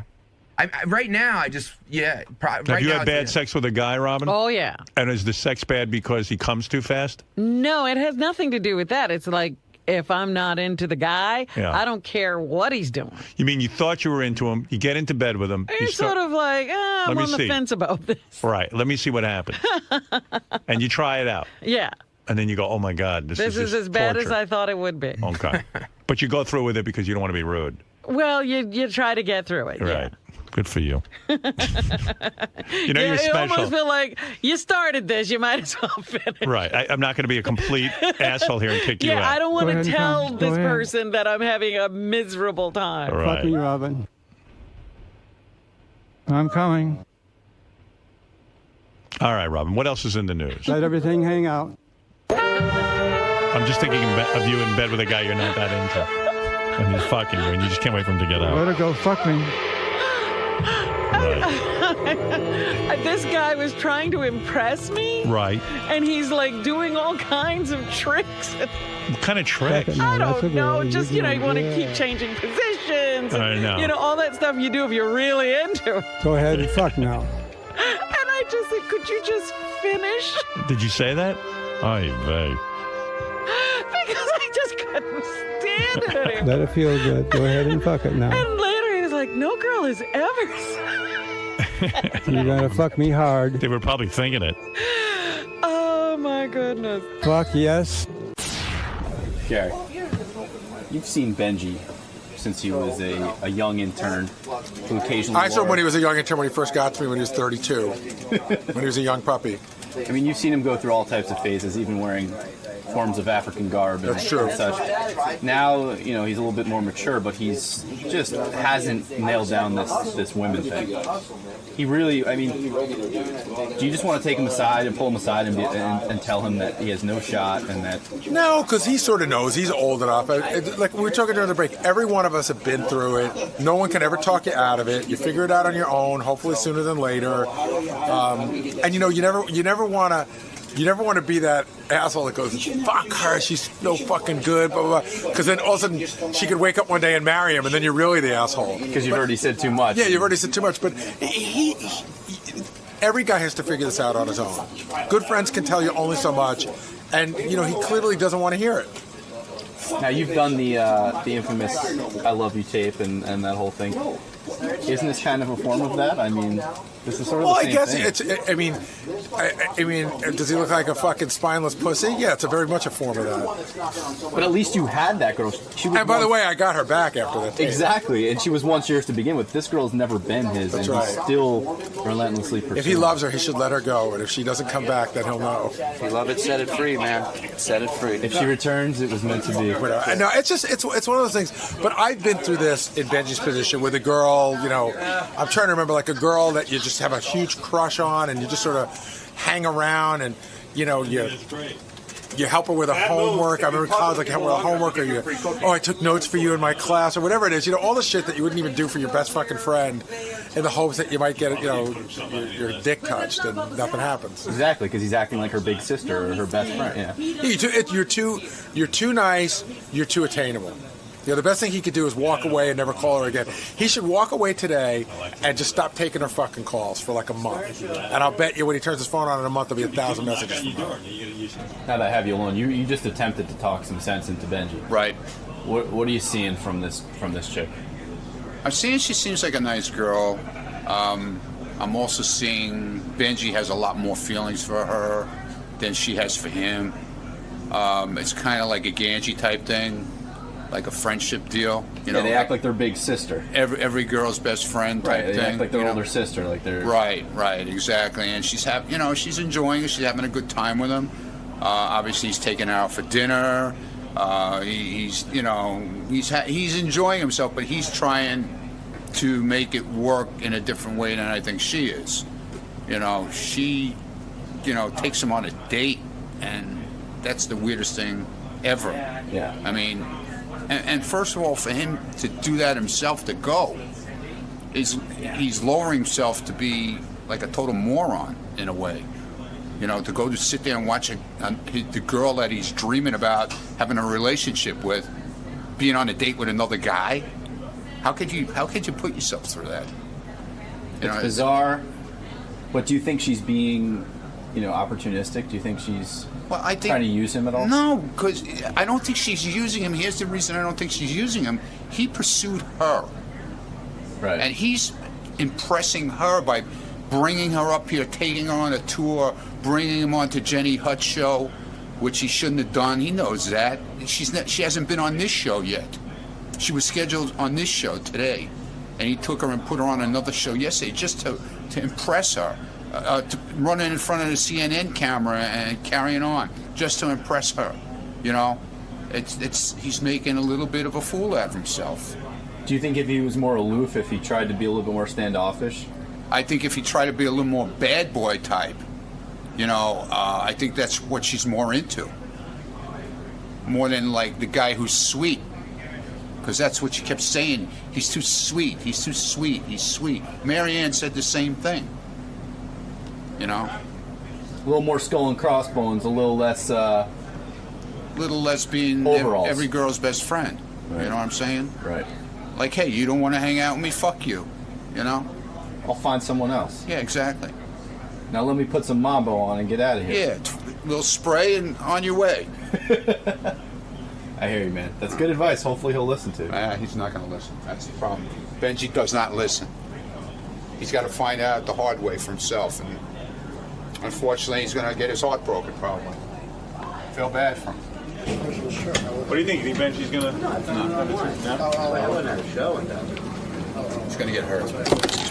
He's going to hurt himself. He's actually going to hurt himself. I tell you, the staff reaction on this. The question is he blinded by the camera, or is she using it? No. She's not using it. She's being upfront, though. Yeah. She's saying, "I'm not into you." But she's an idiot. No, but she's not using him because the fact is, he brought her here. Right. She's not using him. He brought her to Jenny's show last night here. He brought her all around here. He's like a yenta. You know what it is? He's trying to impress her, but it's not going to work that way. When a guy knows the chick's out of his league, he goes everywhere. Right. I love trying this. to get her contract. He's got so many issues. It's not going to work that way. You guys ought to do an intervention. Oh, please. I try to talk to him. He won't listen. Benjy never listens to He's anything. cocksure. What case is Cockstrong. Cockstrong. Yeah. We're getting ready for your girl coming in. Your girlfriend's coming in. You excited? I'm very excited. Okay, so you might tape her sound check. Oh, Jordana, Jorda. You're gonna check. You're gonna do her sound check. You record it, or we'll have someone record you. Right. Sound check. What are you doing this for? What do you mean? This isn't usually the norm. Like people come in the morning of and rehearse, like all the big names and stuff. And that's not true. We have a lot of people do sound checks. Yeah. I know, no, she's just more comfortable. It's like her first time. She's nervous. Yeah. And it makes, it's like if you were the first time you're ever using a camera, you might want to try it out for a second first. Why doesn't she come in with her people? She doesn't have people. You're her people. Well, I mean, she will have people. All right. Okay. We'll take care of it. All right, you'll let us know. So all you got to do, Benj, is that's it. It's the button right over here. See? Yeah. You turn it on. Really show me. We're going to do the whole thing. That's stop and start, right? Whoever's doing it, record. And the numbers are moving. Okay, so... Yeah, you could, just hit it again. But make sure, you always want to make sure the numbers are moving here. Okay.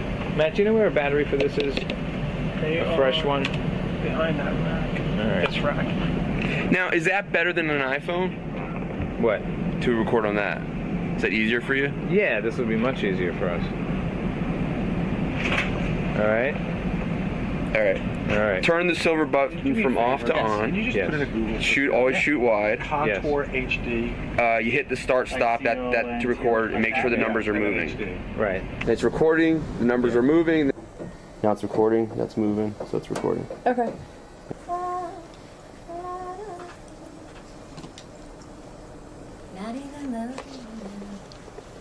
Okay, so you're on now. Can't even look at you now. You're wasting all of my time. You're wasting all of my time. You know what? I sound better in this than like regular, I think. Okay, cool. I sound better, yeah.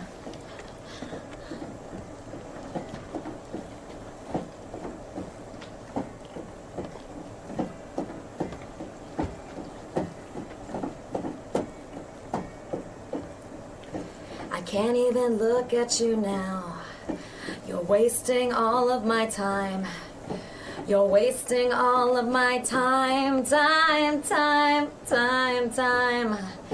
I can't even think of you now. I want you out of my sight. I want you out of my sight. But I'm fine. Fuck you, I'm fine. And I'm not even sure I'm designed to share this kind of love, with you, right? And I'm fine. Fuck you, I'm fine. And I'm not even sure that I like sleeping next to you all the time. 'Cause you're not even the type that I like.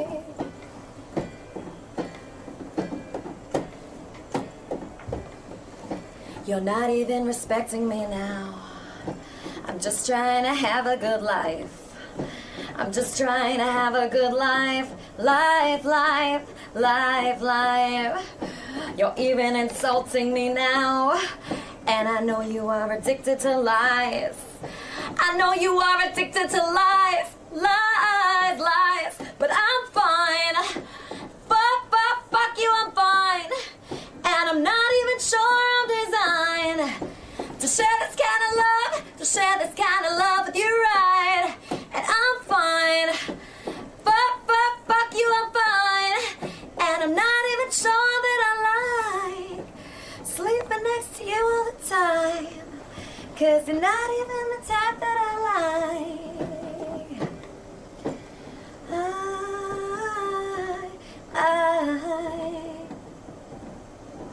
Cool. Hey, Lisa, this is Jason. Hey. Hey, Jason. Jason actually might be in here tomorrow. Oh, great. Yeah, I will definitely be in here Like tomorrow. taking pictures. That's so what. come and say hi and meet you. Benjy. Well, I mean, like indoor. Crazy. I know, I'm that's glad not you don't practicing. disappoint. Yeah. Oh, you better be here all night. You sound great. I know. But Oh my Benjy God, made. Really, you need to bring it. I really need to bring it. I know, but this is good that sound's going in and out, because if that happens, I need to be ready. Is the sound going in and out? Going in and out. Yeah, it's going off and on. Just right now? That might be that before wire. it's playing. Is that the wireless? Maybe because it's. Oh, maybe this plug wasn't in all the way. Hold on. Could be. Yeah, it's Oh, not. Well, I have Those won't be the headphones you're using tomorrow. They're not? I'm Yeah, hoping. they're not. Oh, they are? Yeah. We'll make sure they're plugged in all the way. Try now. Okay. Yeah, because What is it usually? I thought they used the wired headphones. Where would they wire them from? I don't know. Because, it was going like in and out, so. Continuously? Yeah. Like off and on? You know what? The batteries probably need to be replaced in that, Oh. which they usually do every morning. So we'll make I mean, I'll remind Scott tomorrow morning to triple check that. Yeah. Thank you. But you sound great. I'm excited. It's gonna be awesome. I'm really excited. Oh, cool. I read your notes. Very good stuff. So it should be awesome. But Benjy, it's all about Benjy. Interesting. Thanks, man. Yeah, Benji's a star. Benjy's the star. Cool. All right. Well, have fun. Good song. Thank you. And I guess that's it. Benjy, need me for anything? If you want, if you're welcome. She was, you don't have to. No. Whatever he wants to do. No, I gotta go. Oh, okay, 'Cause I gotta head be here earlier tomorrow. What time are you coming in? It's like 6:30. Oh, okay. Cool. Awesome. Well, it's nice meeting you. It's very nice to meet you. Awesome. Ben, I'll see you later. See you, man. Chris, I'll see you later. Chris, I'll blame Scott for anything that goes wrong. Don't worry about it. Well done. Does it feel good? You know what? It felt pretty good. Even like that when that was happening, it was fine. Okay. Let me try that again. Well, I should do it again, right? A lot of time. As much as you want, I'm cool. Do you want anyone else in here like to watch? To help? Just gonna get a little headphone function here.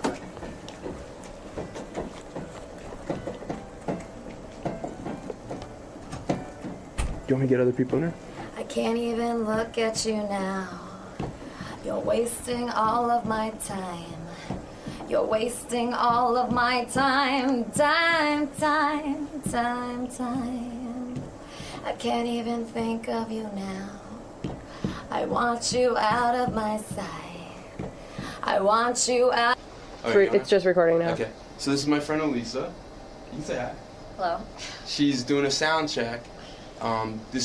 She has a lot of experience as a musician, but this is the first time she'll be playing like solo with spotlighted on the radio. So she's very nervous, even though she's very talented, and she wants to practice as much as possible. And that's Chris is setting up the sound.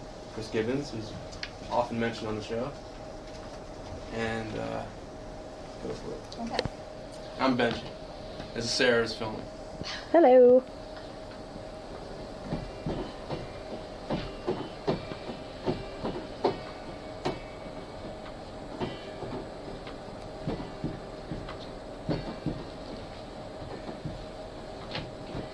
Can't even look at you now.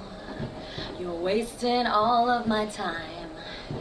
You're wasting all of my time. Time. I can't even think of you now. I want you out of my sight.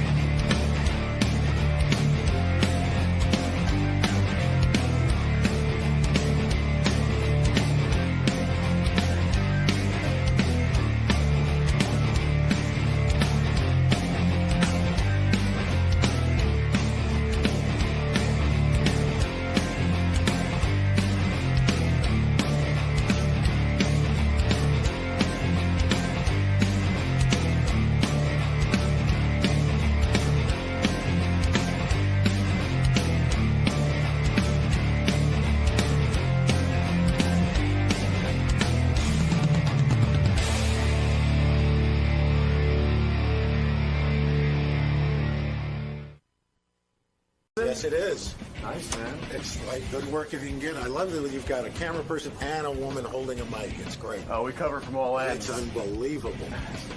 So excited to be back there? I'm thrilled. Life is good.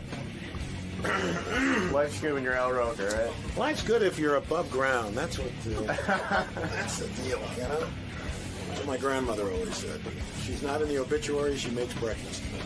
Excellent. Unfortunately, she was in the obituaries a couple of years ago. But there you go. All right, Al. We'll see you in there.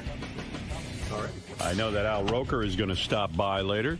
Not much later, probably about 10 minutes. He's got a few minutes to come in and talk to us. I always like to talk to Al Roker, a guy who's successful on television. The kind of success you want, where you don't really have to be controversial and you just make a lot of money. How much do you think a guy that makes being on the Today Show doing the weather? It's got to be high six figures, I bet. Maybe even high six seven. Figures? Al Roker or a regular guy? Al Roker. Al Roker. Oh, he's making big money. I bet he makes 7 figures a year. Wow. He's Al Roker. Al Roker. I'm going to ask him how much he makes and to go over his whole last 10-year tax returns and see what he's doing. I'm sure he's quite comfortable. The thing is that Al Roker's got, I would say he's probably making 7 figures, and guy doesn't appear to have any from Willard Scott. He's a big name in weather. I've checked a couple of sources. The rumor is he makes $1.5 million, but I think that's low.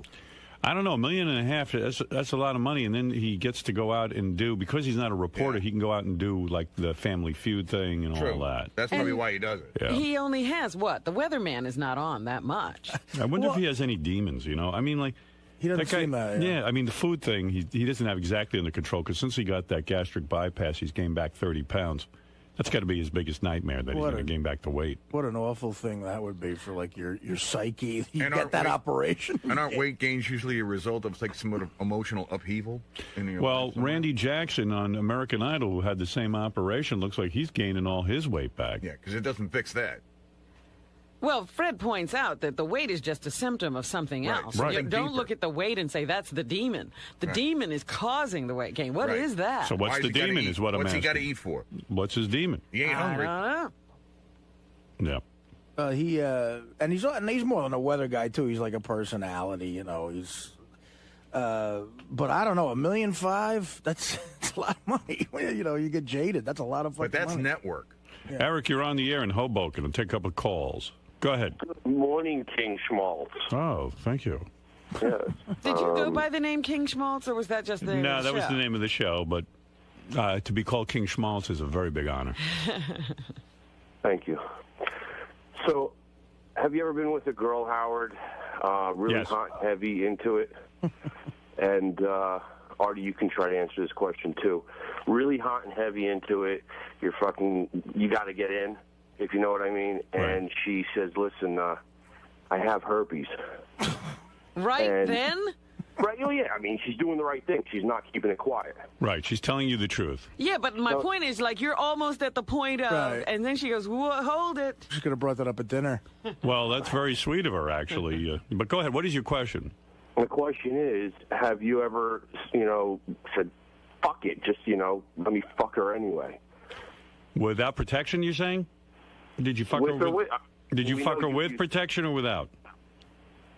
It doesn't matter. All right. Okay. Al Roker's here. really? Because I know we Well, only have a maybe few we'll minutes. ask him about this. It's here already? All right. I'll ask Al Roker if you'd like me to. Well, I had a chick who gave me. I got chlamydia once.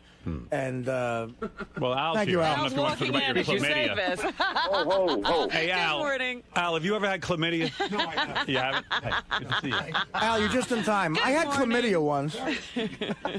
Artie was about to. on the book. Oh, By the thanks, way. Al. Thank you very much. Sorry, sir. Al, we're talking about. Did you read Artie's book, or you just know about it? No, I read it. You read it. Yeah. Oh, wow. Thank you. Al. No wonder he's depressed. Yeah. I know. I thought, wow, there's the feel bad book of the year. I think he's happy he's not me. When you read this, did you get depressed? Honestly, I mean, it's a depressing book, right? Actually, I was feeling a little bad before I read it, and then I thought, yeah, what the heck? Life's okay. Too fat to fish. We will push you over the edge. As long as I'm not dead, I'm doing better than this guy. Whatever your problems are, they're not as bad as his. You could put Dr. Phil off the air. Just, read Artie's book, and everything's okay. Well, thank you, Al. Have you ever? He's a cure-all. Have you ever? You were just about to have sex with a woman. You're about to get inside of her. Uh-huh. Have you ever been in a position where the woman would turn to you? Yeah. And then say, "Look, I have an STD. I have herpes, or something like that." Has this ever happened? It has not. Me neither. No, I did get a little nervous when I had an easy pass, but other than that, it's no. It's better than a woman saying, I have a penis. Did you have? Well, we've all been there. Did you have a period of time in your career where you were, I'm going back now, before you were married, right? That you got to have a lot of fun because you're the weatherman on the Today Show. In other words, is it that kind because you're the weatherman. No, it's not what you. That's people, not a sexy. They're not going. Oh, you are the weatherman. No, that's not true. Because any guy who has a high-profile job, and we just figured you're good for 7 figures. We figured about you're a millionaire, right? He laughs at you. It's 8 figures. No. You're mistaking me for Katie Couric. No. Are you not a millionaire? No. Is Get that out true? of here, Al. I don't know. What's a millionaire? I don't know. Are you worth? Is your net your assets? I mean, let's take your house out of it. Okay. Could you get your hands on $1 million cash? Yeah, with a mask and a gun? No, I mean, come on. You wouldn't do that. Who knows? You read Artie's book and you think, what the heck? We read that you make $1.5 million a year, minimally. Now, maybe it's more, but this was old information. I have no idea. And that would make sense to me. That you make $1.5 million at least a year because you're on a network show that's very successful. You're very high profile. Right. It's $1 million contract. It's $1 a year for 1 million years. No, no. Look, I get paid very fairly by NBC. Right, and that's. How often do you negotiate your contract? Every 5 years? Yeah, just about. Yeah. And do they, when you sit down? What is the bargaining chip? I mean, do you have other offers from ABC and CBS? Is that the way it goes? I don't play those games. It's like, look, you want to do a deal? Let's do a deal. You never say to them, listen, I'm sure CBS has come to you at one point and said, we need a little magic from the Today Show. You've taken meetings, haven't you? No, I don't do that. You never took a meeting with I had a meeting once with Mel Karmazin when he was at CBS, just to say hello. Right. But that's because I just found him an interesting guy. So the negotiation goes, hey, NBC says I'm not even in the room. I don't even go. No, but NBC says, here's what we're going to pay you, and you put up with it, or do you ever argue Things the go point? back and forth. They do. Sure. Okay. Come on. It's you a try to negotiation. get something. Of course. So a box of Ritz crackers, something. But women are attracted to a successful man, and I would imagine that just being on television, having a high-profile career, you get invited to a lot of things. You have your friends that are celebrities. I get invited. We don't go out that much. I mean, understood. But I'm talking about there had to be a period when of you time. Were single. But you got to remember, when I was single, I wasn't on the Today Show. Oh no! Yeah, I was doing local news. So. Was it a mind-blowing dream for you when Willard Scott? I mean, there was a point where Willard Scott looked like he'd be there for the next million years.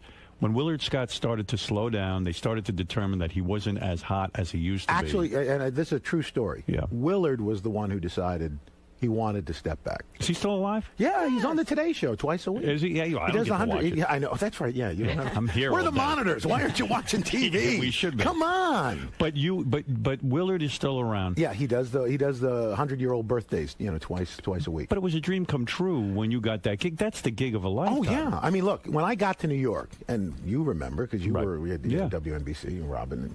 And, when I got to do weekends at WNBC, I thought, you know what? This is the greatest. Maybe Frank Field might leave in 4 or 5 years, and I might get the early show during the week. So. God's honest truth, the Today Show wasn't even on my radar. Right, you didn't say, "Oh, this is my ambition." Yeah, please. You were just happy to. I was so thrilled the first time because I don't know if you remember Live at 5. Don Pardo would be there, doing the announcing. Yeah. And the first time he said, "Al Roker with the win." I thought, "This is it." How did you get that job? I mean, was your ambition to be a newsman? No, my ambition. To be perfectly honest, I did not plan to be on TV. I really didn't. I was going to be a producer or a director, something like that, a writer. And at the end of my sophomore year in college at SUNY Oswego, they were looking for a weekend weatherman, and my department chairman, who had told me I had God's honest truth, I had the perfect face for radio, put me up for a job doing weekend weather at WHEN in Syracuse, New York. That's a TV station? It's a TV station. You were a sophomore in college. At the end of my sophomore year. And a professor says to you, go try out for this job as a weatherman. I did a tape at school. He took it down for me because he worked part-time at the station. That's a miracle. I mean, how many guys a sophomore in college get any kind of job? And Do you didn't stay in touch with that guy? Unfortunately, he passed away last year, just about a month, right around the same time my mom passed. And he was just this guy, Lou O'Donnell, Dr. Lou O'Donnell. If it wasn't for him, you might never have even thought to do this. Not even. It wouldn't have even been on my radar. And you went down there and you passed the audition right away. Did the audition. The guy gave me the job. I was making $10 a newscast on the weekend. Were you awful? You were the newscaster. I was the weatherman. I was the weatherman. Were you awful at it? I wasn't good. Did you have an affect? Were you like trying to find? I know I was horrible on the air. I was kind of like just kind of doing funny stuff, but not nervous. Yeah, I was nervous in the beginning, but after a while, I mean, I think one of the things is you forget after a while you're on TV or you're on radio, you're just you. Yeah, but that happened rather rapidly. Look, me was at that time a 19-year-old college sophomore, so how good could that be? So when you did this, you said, hey, maybe I can make a career out of this? Well, you know what? I was thinking I'm going to do this until I can get a real job directing or doing something like that. Right. And then I got a job in Washington, D.C., which is where I right out of Syracuse. Yeah, you sent the tape? 6 months after I graduated. A guy, one of my competitors, sent the tape to a friend to get me out of the market. Wow. Oh, wow, that's great. Which was nice. I was like, hey, I wasn't even looking for a job. Were you that popular? In other words, had you really caught on with people? Yeah, but I was in Syracuse, But you were still in college, right? So when you showed up... Yeah, I graduated... You showed up at a sophomore year in college, and you're now the local weather guy who's a big deal... You weren't getting tons of women? You're celebrity on you know campus. what? Because nobody watched, none of the college students, nobody watched TV. Yeah, but that's big news. Yeah, but they didn't. There's no sophomore that gets a job like that. Nobody cared. I wasn't a jock. I was driving down 40 miles down to Syracuse doing my thing. Were you struggling with your weight at that point? Oh yeah, always your whole life. Always my whole life. Were you obese as a child? You know what? It's funny. What you think of as obese. You always have this idea of what you are. Right. And then I look at the pictures. And, well, geez, I wasn't that fat. But you thought you were. But I thought I was. And it almost leads to you getting fatter because you go, I'm just fat. What the hell? I'm fat. And were you so it was kind of like you? Did you have a giant afro at some point? I never had a giant afro. I mean, in college I had a little bit of an afro, but my hair was already starting to recede. I see. Yeah. And then you shaved your head. I just cut it down. I mean, when your hair went, were you devastated or you didn't care? You look good bald. It doesn't make a difference to you. Who cares? I'm a black guy. We all look good bald. Were you ever a black radical? Did you ever join the Black Panther That's what Party? I say. That's what I already said. You're such a radical? Yeah. Were you ever radical? Did you ever have the glove, the fist, nothing? No. Never got into any of that. I mean, look, I didn't have enough hair to even put the pick in the back. You had a bigger afro than I did. I had a red, black, and green afro pick. There you go. I was way on top. That folding one? The folding. With the folding, yes. I used it as a weapon.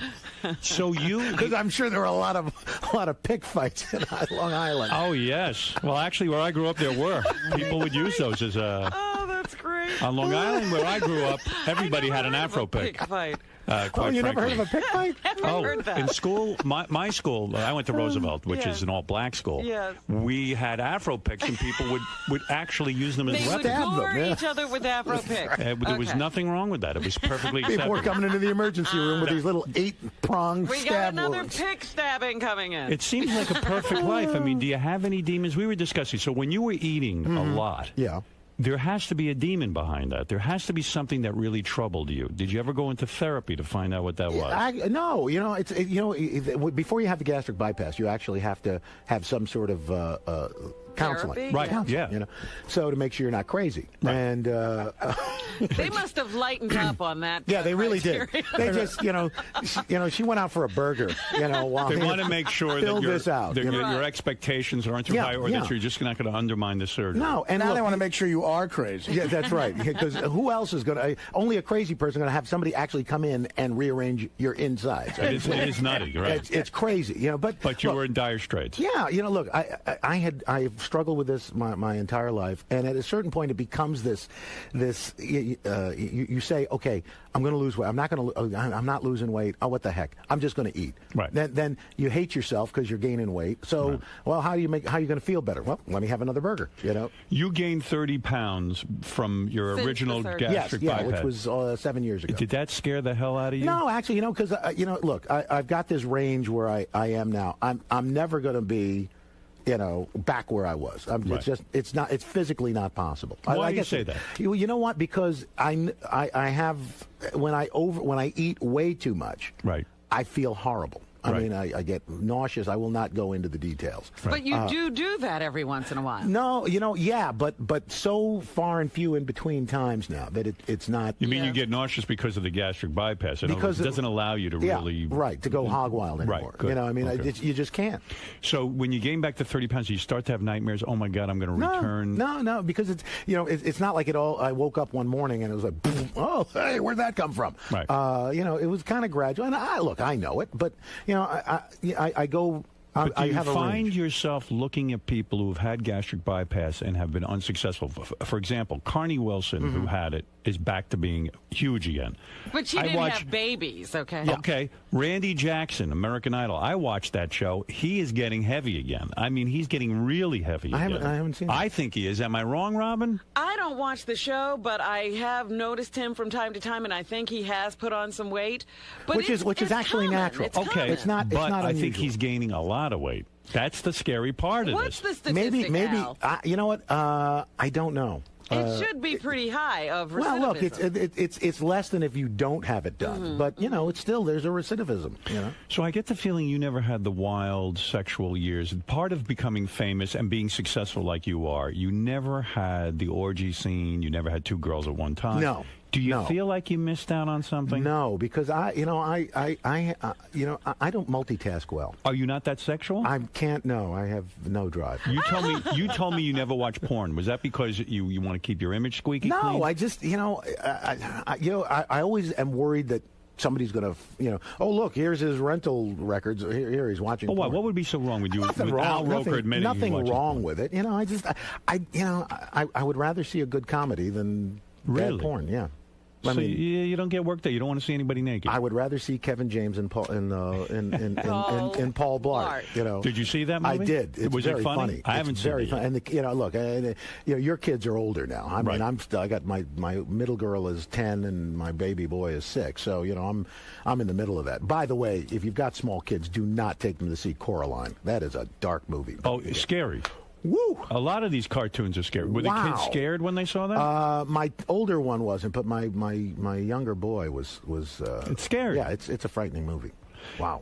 And now, I can't believe I'm on Howard Stern talking about Coraline. But what is it? That's a tough thing. Now, because you're successful and rich, do you live mostly in a white neighborhood or a black neighborhood? I live in a Filipino neighborhood. No, the reason I ask that is it hard for your kids who are black to meet other black kids? Actually, they go to a private school here on the east side, but that has a very, very diverse population. In that, in my daughter's class, the kids, about 40% of the kids are non-white. There is some diversity at the top now, Howard. Is there? Yeah, a little bit. Yeah. A little bit. But that's an issue for you, right? You don't want your kids to feel like they're the one black kid Right, in the sea of white and the good faces. news is they're not. You know, there are more kids. There are more kids of color in her school than there are in the public school in our district. Right, and so Better it's, get her in that public school. yeah. They need help. That's right. So, Al, you went ahead and you made another one of these DEA type shows. Yes. Al has a successful series going. He's branching out. Yes. He He's a can't just do the producer. weather. He always wanted to be a producer anyway. And first of all, I should mention you were the host of the Celebrity Family Feud, which Yes. I'm very jealous of. I would like that job. Oh, it's a great gig. It's a I dream would play come it true. straight. I would just go on there. You'd be good on that. I would, yeah, but people are afraid of me. You see, it would be very hard But to get. you'd have to celebrities. take a chance. You had Kathy Lee Gifford's family. Yes, we on. did. And Who did they bring? Cody, Cassidy, Frank. How old is Frank now? Oh, Frank my is God. 700 years old? About 76, I think. Wow. And he was able to Yeah, keep he it was together. great. He was fun. You like Kathy Lee? I do. I find her amusing. Well, you guys are working together Yeah, now she's on the fourth hour of the Today Show. Well, you're not working with her though. Not, are you? no, I see her in the makeup room. Is she not doing well with the ratings? You No, watch actually, that. the show's doing fine. I thought I read that it was not doing. No, well. it's doing fine. It's doing okay. Yeah, they'll yeah. keep Kathy Lee. Oh, there. absolutely, absolutely. I watch it sometimes. Mm-hmm. They have to learn to ask a few questions once in a while and stop with all the shtick. Well, it's evolving. Is it? It's evolving. All right. So when you have on a Kathy Lee and she goes up, let's say, against Joan Rivers' family or Right. something, there's a lot of plastic surgery in the room. Do you comment on that? But you don't say anything controversial. You're always nice. Yeah, you don't comment on the people's physical. You never bring up, a couple of years ago, Frank and Kathy Lee had marital problems. That wasn't one of the questions. What do you say? Yeah, it's not really. 100 people You were know, asked. yeah. He received anal sex. You read it. You do not read that? I try not to. You didn't know that he received anal? I didn't know about that. No, and I don't. I probably won't bring that up. Well, today. he asked for it. I don't know if he got it. asked for anal. He did not get it. You don't say to Kathy Lee. If it's not in the notes, I'm not going to bring it up. You would not bring that up. No, it's not that. It's a family show. But it's on at 8 o'clock. Do you ever get tempted to say, Kathy Lee? Mm-hmm. You want to go for the big interview. I know you know how to play it down the line, and that's what keeps you going.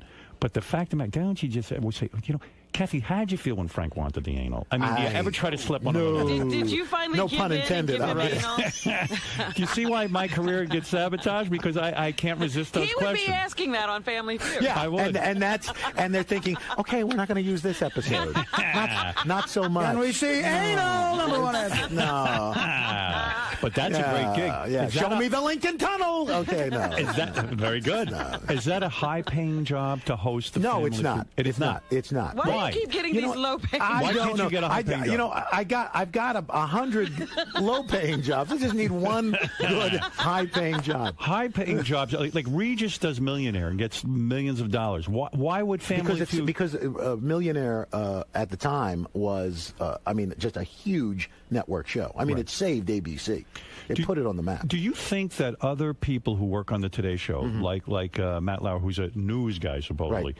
yeah, and I know Matt, but he can't go out and do Family Feud. He's not allowed contractually. Yeah. Because but you're the Meredith weatherman. Vieira is doing Millionaire. Because Meredith Vieira was doing that Yeah, she was prior doing to that joining the before. Today She Show. couldn't do it now, you're thinking? Probably Well, not. if she had come here to do the Today Show and then somebody had offered her Millionaire, probably not. Oh. Isn't it a bit of a joke? I mean, to make a distinction between the weatherman and the news reader, it's all showbiz. It is. Look, the funny thing is, it was kind of carved out when Willard had the job. Right. The irony is, I couldn't do commercials when I was on local news. And Right. then when I got on the Today Show, You're okay they said, to oh, do by it. the way, you can do a commercial. Well, okay, great. Right. So isn't it kind of strange that, in a way, maybe even Matt Lauer and all these guys are jealous of your career because you get to do other things and you get to make additional money? That's what it's about, No, isn't it? I don't think so. They make good They money. don't make great money. What do you think Matt Lauer's What does Matt making? get? Do you ever you know. Okay. Al, stop it. You never looked into what Matt Lauer's No, making. That's a lie. You know why? You know why? Here's the deal. Because you go down that road, and there's no turning back. Hold it a second. Your agent doesn't go looking into that and say, hey. He probably has comparables. You know, he Sure. knows. But I don't want to know how much my coworkers are making. You know, I mean, look, everybody has an idea, but All you know, right. What's your idea? I'm not. What is your idea? No. When you say everyone has an idea, everyone doesn't have an idea. Well, You everybody have who an works in idea. the business has What would an you idea. guess Matt Lauer makes? Look, he dresses nicely. Give I'm me a sure guess. Give me a I'm not guess. giving Give you me a your guess. best I am guesstimate. not giving you a guess. Why? Why? Because I got to go back across the street and work. But it's a with him. guess. I don't You're care. Not saying, you see, you're not saying anything. Yes, go ahead, Fred. According to IMDb or Wikipedia, whichever you choose. Which Al is on every 5 minutes. Yes, go ahead. What's the update? He wants to Al's going to know. really be going crazy now. 13,500,000 annually. Oh, That's why you overeat. But annually. that's why he doesn't need another job. That's right. All right, 13 million. Okay. What does it say on IMDb that Al Roker makes? Who's been there that's longer what I than found out so far was like the 1.3, 1.5 area. I would. What? I don't. Aren't you as much a part of the success of the Today Show as Matt I am. Lauer? Look, I am not saying More. that either. More apart. No, not more. I mean, Equally. Look, here's the deal. Anything you read in the paper is either wildly underinflated or overinflated, and I can tell you that. Oh, so you are saying So he's making 26 million. the best of your knowledge, 13 million is inaccurate. So You've he's checked making, it out. He's making 26 million. You're making 80 grand a year. Do not believe for a minute that Al Roker hasn't looked into this thing in a big way. You know, He's putting the best face on this. he's pulling an A-Rod is what he's doing right now. I have never taken steroids. I believe you. Although I do have large breasts, but I have never By the taken way, steroids. I was looking at the pictures of A-Rod this morning with his shirt off. They have a lot of them now because he announced he did steroids. He had forgive me for saying this, but he has bitch tits. He has. I was shocked at the lack of definition here. Yeah, he has breasts. Is that what steroids do? I guess that's what so I'm told. Yeah, you've never do you worked hit out better? with steroids. No. You've never tried. Oh yeah, I look like doing. Do you work out at all? Do you go to the Yeah, gym? I do. Be a slender guy. You got to, right? You got to stay in shape. I mean, I work out. I didn't do it this morning, but I work out before I come in. How's the marriage going? Everything Everything's good? great. Yeah, really? The kids are okay? Kids are good. My oldest girl's in culinary arts school. Oh, no kidding. Providence. She wants to be a chef. You know. So. Oh, that's great. Let me ask you something. Now, you talked about those occasional binges. What do you eat when you want to go crazy? Either vanilla ice cream or French fries. Really? Oh, that's good. Yeah, which are Did you ever both try just dunking them in? horrible. What? Dunking them in ice? Yeah. That's right. Artie, you dunking it. French fries dunked in vanilla ice cream. You should see what Artie eats during the show. You haven't lived. You would be in heaven. You would be in heaven. All right, let's talk. I know we're running out of time, so I want to make sure I get to this. Yeah, why is Al subjecting himself to this today? First of all, Al produced a show for Spike TV. He came in here when he produced the first one. And the series DEA, Drug Enforcement Agency, this is the show. It follows the Drug Enforcement Administration agents as they bust drug dealers in Newark, New Jersey. Now, Don't come in here one of these days. You're not going to have people busting through this door, are you? No. Yeah. Now, Wait, in Newark? I gotta be careful. Is that where you score your heroin? No. You're ridiculous.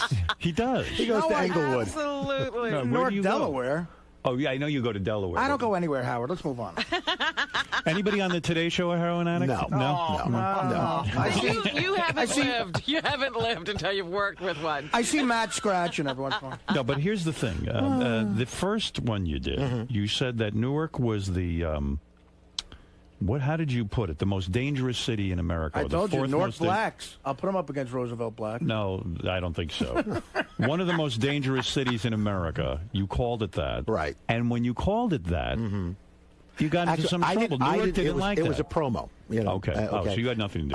I didn't write the promo. That said, we amended the promo because, look, the city of Newark has had a tremendous turnaround, and part of that turnaround has been the fight. People turn around and leave. Not true. Mayor Cory Booker has done a terrific job there. Tough job. And law enforcement has worked really hard, and the DEA is part of that turnaround. So, if people watch the show, I think they're going to see these are people that are trying to clean up this area. They really are. It's very difficult. In fact, I did a pay-per-view special out of Newark, and the mayor was actually at the time Sharp James was very grateful that I did it in Newark because they needed money and they needed to have people come in and not be afraid to do it. And we said at the front of the show, the carjacking capital of the world, which it was at the time. And oh, God, you couldn't park anywhere near there. People went berserk. I said, look, it's the truth. It's a war zone. Newark's tough. Remember what used to happen at the airport? You'd go, leave your car, and then you come back and take a cab home. Yeah, well, that's true. So, if you're trying to get rid of a car, at the time, it was a great place. So you weren't saying anything wrong, but it kind of undermined the spirit of the people of Newark. It did, and so we changed it. And you know what? God bless. There's one safe section in Newark, the Ironbound down neck section, because that's where I used to go when I was a longshoreman to eat lunch. All the paisans still take care of you over there. That's why. Well, who knows? What is it, Gary? Just looking, I didn't realize I'm looking at this thing for Al Roker Entertainment. He produces like 50 shows. Is that right, Al? Yeah, I'm you looking. got 50 shows now? First of all, not all at the same 50 time. shows. Not all at the same time. Dick Clark. Okay, look at this. First of all, he's got about 17 shows on the Food Network. All right, that's good. Bahama Reunion, Big Bad Barbecue Show, all that stuff. I used to feel bad for you on that barbecue show because I know Al was struggling with his weight. Sure. And you had the operation. Yep. And I tune in the barbecue show, and you're tasting everything. And that barbecue is very fattening. Actually, the barbecue is not fattening. What is fattening? It's the sides that kill you. And the sauces. Yeah, but for example, like the way I like my ribs, it's a dry rub. There's, most of the fat is rendered off in the slow cooking process. Yeah, I do the dry rub too. Yeah. That's good. Yeah. Yeah, but you would feel bad for Al now when he was all over the Food Channel and he'd had the operation. Well, that was like porno for Al. Yeah, that's my porno. You know what? Does Al produce the Porn Olympics? Is that one of the shows? No, but he did. He one did of his sports shows. He did the Whoopi Goldberg biography for A&E. The Lingerie Bowl. Are you good friends with Whoopi? I like Whoopi. Yeah. Here's one of my personal favorites for Lifetime: Intimate Portrait, Judge Judy. He produced that. No kidding. Yeah. An intimate portrait. Yes. What did you learn? It was very intimate. Did you learn anything? I had sex with her. I'm very intimate. You did have sex I with her. did. I knew you did. I did. And she did not have herpes or anything. No, she was great. When you had Family Feud and you had this Kim Kardashian on, is she really a celebrity? I guess she is, huh? Yeah. I mean, people were asking me, what was she like? What was she like? So, I mean, I didn't even know her. Find yourself attracted to her at all? She was a very attractive woman. Big buttocks? Actually, not as big as Ice-T's wife. Yes. Coco. Oh, Ice-T and the family were on, they were too, on. yeah. Coco was like a cartoon character. Yes, She's right, like Jessica Rabbit come to life. You can see. I've seen her from down the block in the neighborhood. You can see her from like 100 yards It's away. amazing. The shockwaves from when her buttocks moves. Amazing. Hey, Howard, there's just a couple other shows. Did you have Dog the Bounty Hunter on Family Feud? No. Yes, we You did. We did. Were you offended by him? He did say something racist. Did you work that out with him? Look, you know what? I said everybody's worth a second chance. Was the black daughter-in-law in the family? When She was not at that moment. That would have been a good family. That would have been a great family. That's hot. Yeah, we put cameras in the dressing room to see what happened. I'd like to see that one. Oh, you got to bring them back. Yeah. Go ahead, Gary. Here's another one I love. For E! Entertainment, he did Uncovered, The Hidden Lives of Miss USA. No, that's good stuff. That was good. And then what is this show about? First of all, what's We TV? I never heard of it. Women's entertainment. Yeah. First Ladies of Jamaica? Yes. It was. Well, it's a series on First Ladies of a country. So the first one is Jamaica. We're doing Carla Bruni of France. See, that's interesting to me. These are all his shows, Howard. Wow, He's got that's a ton of pretty good. shows. Very impressive resume. Well, thank you. I got to say. So the DEA show, which is the one you're here, the first one did very, very well. It did. It did. Good enough that now they've turned it into a regular thing? Well, this is the second season. We're hoping after this airs that all your listeners are watching tonight and goes through the roof and we do season 3. You go back into Newark? We may go to another city. It depends. Right, but tonight is Newark? Tonight's Newark. The next 9 episodes, we're in northern New Jersey. And you will be sitting with the DEA and they will go and bust people. They bust people. They get people to flip, to give up the person above them. Right. And that's how they work up the ladder. That's always interesting. Yeah, and these two agents who run these groups, what's interesting is they've known each other since they were in first grade. You know, they're like childhood buddies. Do you think the other agents get jealous that they get to be celebrities and the other ones don't? You know, here's the thing. We go into an office and we basically ask, who wants to be on and who doesn't. So the ones who Did you wanna get be on- trampled at first when you no, first asked that because question? we had to kind of convince most of them to be on. I don't think anybody really wanted to be on. Does this compromise their ability to actually do the job? No, when the because cameras we're aren't not showing anything that isn't kind of public knowledge. Any investigative techniques. Any undercover agents' identities are concealed. Confidential informants' identities are concealed. We really work very hard at That's a lot to put together. And the DEA takes a look at it before we send it out. How long does it take you? You probably shoot hundreds of hours. 100 hours for every hour you see. Wow. Wow. How long does it take to edit that thing? We've got like 4 or 5 editors working on every episode. 4 or 5 editors, and it must take forever to make a story out of that and to chop it down. Well, we've got terrific. The guy who was here last time, Russell Muth, and we got a guy, Alex Eastberg, who's running, who kind of is the story editor, right. And Jeff Sells, who's a great field producer. So they're all in their craft in this thing, and then we've got these great editors who are all putting it together. We're actually editing it in Los Angeles. So they're basically seeing what's going on, and they're sort of crafting the story in their head, and then the editors have to go You never pull appear it. on the show? We'll never see Al you won't Roker see me. pushing a perp to the ground and cuffing him? No, Yeah, that would be great. I would love to see you. I know you would. By the way, the DEA wants to, if you want to, you can go on a ride-along. No kidding. Oh, my Yes. God. You don't want to do that, Howard. Why would I do that? Why wouldn't you do that? How great would it be if you arrested me? You've been in a pig fight in Roosevelt, Long Island. No, let me tell you something. Oh, my I'm looking to goodness. avoid conflict. I can only. You're see looking things, to avoid conflict. Yes, I could see things going horribly wrong. Sitting like I could see getting killed. Right, you These guys. guys- Come on, it'll be great to put on the DEA vest. Nah, Come on. Come on, are you crazy? I'll go with you. It'll be No. great. Hey, can I go out? Will they No. take me? No, come on. They'll bust you. No, I want to, It's ridiculous. You should combine shows in the middle of a bus to a dry rub or something. Well, look, what do I know? Cooking and cops show. Okay. Bust out a barbecue. Let me tell you something, Al Roker. I always like seeing you. I like to hear about these successful people like you who go ahead, they produce shows, they're doing the weather, they're doing it all. I like to hear about your weight loss, your weight gain. I like for some reason I'm very, very fascinated by all this. Al's one of those guys that when you see is what you get. Like everyone, my mother and everybody, the few times Al's been in here, they say he seems like such a great guy on TV. What's he like? And I go, he's a great guy. Yeah. He's like, Well, but how do we know he's a great guy? I think he is. that could be. I think he's genuine. An SOB. That's Well, the Have question. you ever, Where is he in have you ever SOB? done anything wrong? Look, Have you beaten here's your the thing. wife? Have Like, you- for example, this Well, whole yeah, oh Christian, my this whole God. Christian Bale thing. Right. You know what? Not that I'm condoning it or anything like that, but you don't know. It was all taken out of context. From what I understand, this guy had screwed up a number of times, right? And he finally snapped. Was it right? No, but No. I mean, Do you ever have a breakdown like that, a meltdown? I wouldn't go that far, but I've lost it. You Sure. yelled at people? Oh gosh, yes. When are we going to hear that? I was You're going to never say, gonna- can somebody get us the footage? No, I mean, Did you ever hit Deborah, your wife? No. Oh, stop. No. Oh, 'Cause, I mean, She smacked me around a little bit. I But think she can take it. yeah, but- please. She's I got wonder- sick arms. She really Do you does. think 10 years from now we'll find out you had a secret family, like a second family? No, Like that guy no. from CBS, Charles Charles Carroll. Carroll. You No. think that'll ever happen? No. He was on the road too No, much. look, I feel there's got to be a demon. here's the in deal. there. I had to have IVF. I had to use IVF for my 2 kids. So it's and my other daughter. Did you really? adopted. Yeah. You were not able to conceive a child no. through your sperm? What is No. going on? Who knows? Slow swimmers. What the heck? Did you go to a No, fertility specialist?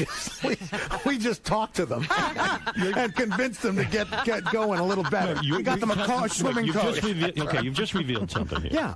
Your children were No, conceived. this is nothing. It's nothing. No, I wrote about it in my first book. Don't make me stop this car. No, You didn't adopt kids. You well, my oldest girl is adopted. Oh, you adopted yeah, your first child. yeah. and then Nikki and Leela were conceived. Does by your IVF. adopted child feel less loved by you than the other two? In other I words, don't does she think ever? so. Doesn't she have an issue where she goes, "Oh, you love them better"? Whenever No, I she don't fights think with so. you, she I don't goes, think so. No. "You love them better. They're your real children." No, she finds them annoying just because they're little brother and sister. Did she ever say to you, "I want to go find my real mother and father, my biological"? I don't want to. I don't. That's that's her. That's her thing. That's her thing. Would and I that don't wanna- offend you I if don't- you no, had- not at all. If she wanted to, I would do whatever I could to help her do it. I would be like, you ungrateful. No. You know what? Look, I'm the her. oldest of 6, and 3 of my brothers and sisters are adopted. And you know what? So you're used to this. It's not a big deal. What if she goes to look for her biological father and finds out I am her biological father? Would that upset you? No, actually, it would vaguely make a lot of sense. It would. She's been behaving like me. A lot of sense. Oh my God. So the other 2 children, you decided to go to a fertility specialist. Yes. So when you went there, were you nervous? I know they make you masturbate into a cup. Is that correct? Actually, it's a thermos for me. Into a thermos. Yeah. All right. Nice. Bragging. Were you nervous when? Here you are, Al Roker, you're a famous guy. Here's I can cut to the chase for you. My biggest nervous part is it wasn't going to work. No, but wait a second. No, you go to the doctor, right? And now you have to masturbate. So you did look at pornography because they put in the room, did they not? Magazines. Yeah, but you know what? I can't. I'm not good at doing 2 things at once. I don't believe that. So I know. You're a guy. I'm telling you, I did not know. You mean you closed your eyes and imagined something? In other words, you used your own imagination. Exactly. You're a creative guy. That's right. And was there pressure? Because there's somebody standing outside the door. Right. Saying, where's that cup? They give you an hour. 2. Really? Yeah. But how long did you stay in the room? Well, given my predilection, it was only about 30 seconds. Is that true? No, you were able to come that fast, even being with a nurse standing. I don't know. Who's counting? Does your wife go with you? Does she say, "I'll help you out. I'll use my hand"? No. Because you would want her to create. Sometimes it's a pain in the ass. It's to make more pressure. You can do it faster yourself. I know for me, I can get it done. You're in a foreign environment, very clinical. But wouldn't you want your wife? In other words, like if you're looking at porn. It's weird that someone else, another woman, created that orgasm. But Al, wait a second. Yes. I got to understand this. I've never gone and given a sperm donation, so to speak. You go there, they have to analyze the sperm. Before they even do anything, they got to find out, do you have enough sperm? What's going on? What's happening? Okay, right. You go in. They say to you, Mr. Roker. Yes. Do you worry that there might be a camera or something like these people want a picture of a famous person masturbating? I wasn't until now. I'm saying. Now I'm thinking maybe there's some video somewhere. Would you imagine? Thanks a lot. And you did not feel the least bit inhibited. No. Being Al Roker, masturbating. You trusted the and doctor when you walk out, I'm being serious now because I think a lot of guys would be afraid to do this. Dropping loads. Right. When you take the little cup. When you take is it a cup? Yeah, it's a cup. You walk out, you hand it to the woman and say, Here you go. Wow. It's in a bag. You put it in a paper bag. You have your name on it, and here you go. And it stays good? What do they got to do with they're it? taking it right across the hall. They analyze it. They refrigerate when it. they analyzed it, what did they say? You don't have a lot of sperm? No, they say it's there. It's just low motility. They don't swim very well. Oh, wow. You actually have a disability in a sense. As it were. Wow. Well, remember, Al Campana said we couldn't swim, so. No, but you're don't listen to him. Or think. Then they bring your wife in. They inject her with the sperm. Well, no. It's in a test It's in a they inject dish. the sperm into an embryo and into an egg that they've harvested. Boom. And then they implant. Fertilize it, make sure it's viable, and then they implant it into Deborah. Right. Wow. Yeah. That's a lot of work. It is. Has there ever been mistakes where they Plus, I had to give her hormone shots. It was crazy. Wow. Yeah. Have there ever been mistakes where, like, a Chinese kid comes out? Like, Sure. they actually... Yeah, there was a famous one. Remember the black and white kid? Had a black and a white kid? Yeah. Were you nervous about that at all? I was hoping that there would be a mistake so that maybe so that the kids would have a better shot at looking good. Wow. What about I didn't know that you were that you had masturbated in a doctor's office. There you go. I can't even you have picture new it. respect for me now. And you take off all your clothes? No, you don't take off your clothes. I mean, what did you Can't you do it at home? Can't you do it at home? You actually you can. And then rush in. And then it has to be in within a half hour. You could do that. My cousin did this and gave birth to a zebra. There you go. You know what sucks about Al not having those years of banging a lot of chicks is he wouldn't have had to worry about getting someone pregnant. He would have had a fun time. That's why I know there are no other kids running around. What did you think about that day when you were masturbating in the doctor's office? What was your fantasy, if I may? I really don't remember. French fries and vanilla ice cream. When you right. When you masturbate, do you think about women from the Today Show that you might have worked with? Let's say Katie Couric or Ann Curry. Nancy Snyderman. That would be a great headline if you could just say you've masturbated to Katie Couric. Katie Couric would be a hate Give me fuck. that little bit of information. Katie Couric helped me have children. Yeah, Katie is really part of my children's lives. Kathy Lee. If only Sarah Palin had been on the scene at that point. Did you find her attractive, Sarah? Yeah, she was very attractive. Me too. woman. I kind of got off on that myself. Yeah, please. When you think about when you're doing this, now that I know that you are a masturbator, chronic masturbator, when you're doing he this, uncovered something. do you think about a woman you've been with, or do you think about a woman that you would like to be with? I think it depends on the day. The day that you were conceiving, I don't remember. You don't remember who you're I don't remember. I don't remember what I had for breakfast I think you do remember. I do not. I do not. And I think you looked at porn. What do you think of that? In the doctor's office. Yeah. I'm telling you, I did not. What magazines were in there? I didn't even. Jugs? First, here's the thing.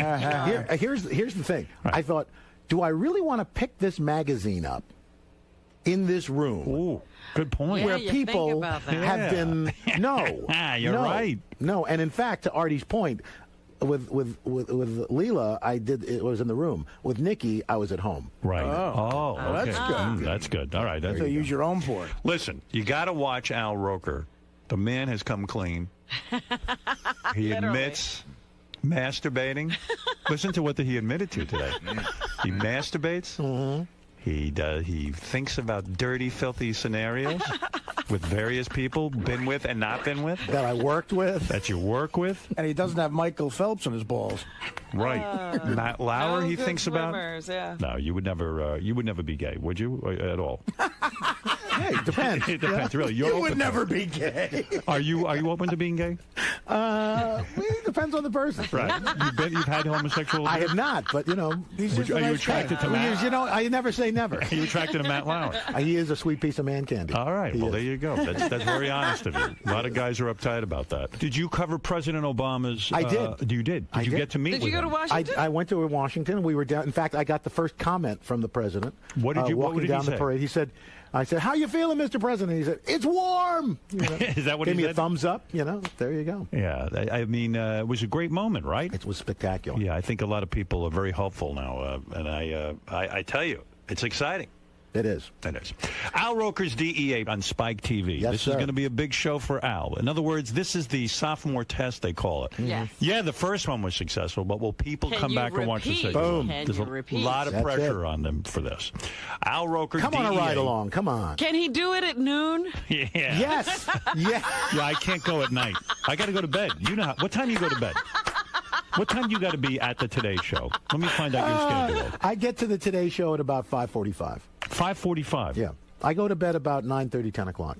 You do? All right. Yeah. Okay. Get up at 3:30, do the thing. Sounds great. Boom, out. And then what do you do the rest of the day? I swing by, get some fries and some vanilla ice cream. And then you masturbate. Make children. That's right. Al Roker's DEA premiere. Did you tell the kids that that's how they were conceived? Yeah, they know. Do you think that bothers them? No, they've met the doctor. They did? Yeah. But they really haven't pictured what their father had to do. No. Well, they're 10 and 6, for God's sake. Come on. Wait till they grow up and they go, Dad, where did you do this? Yeah. You only have to do it the once or a couple of times you have to masturbate? I think it was once. When they get older, will you show them the room where they were conceived? No. You will not. All right, okay. Al Roker, everyone, we're going to take a break. We'll be back right after these words.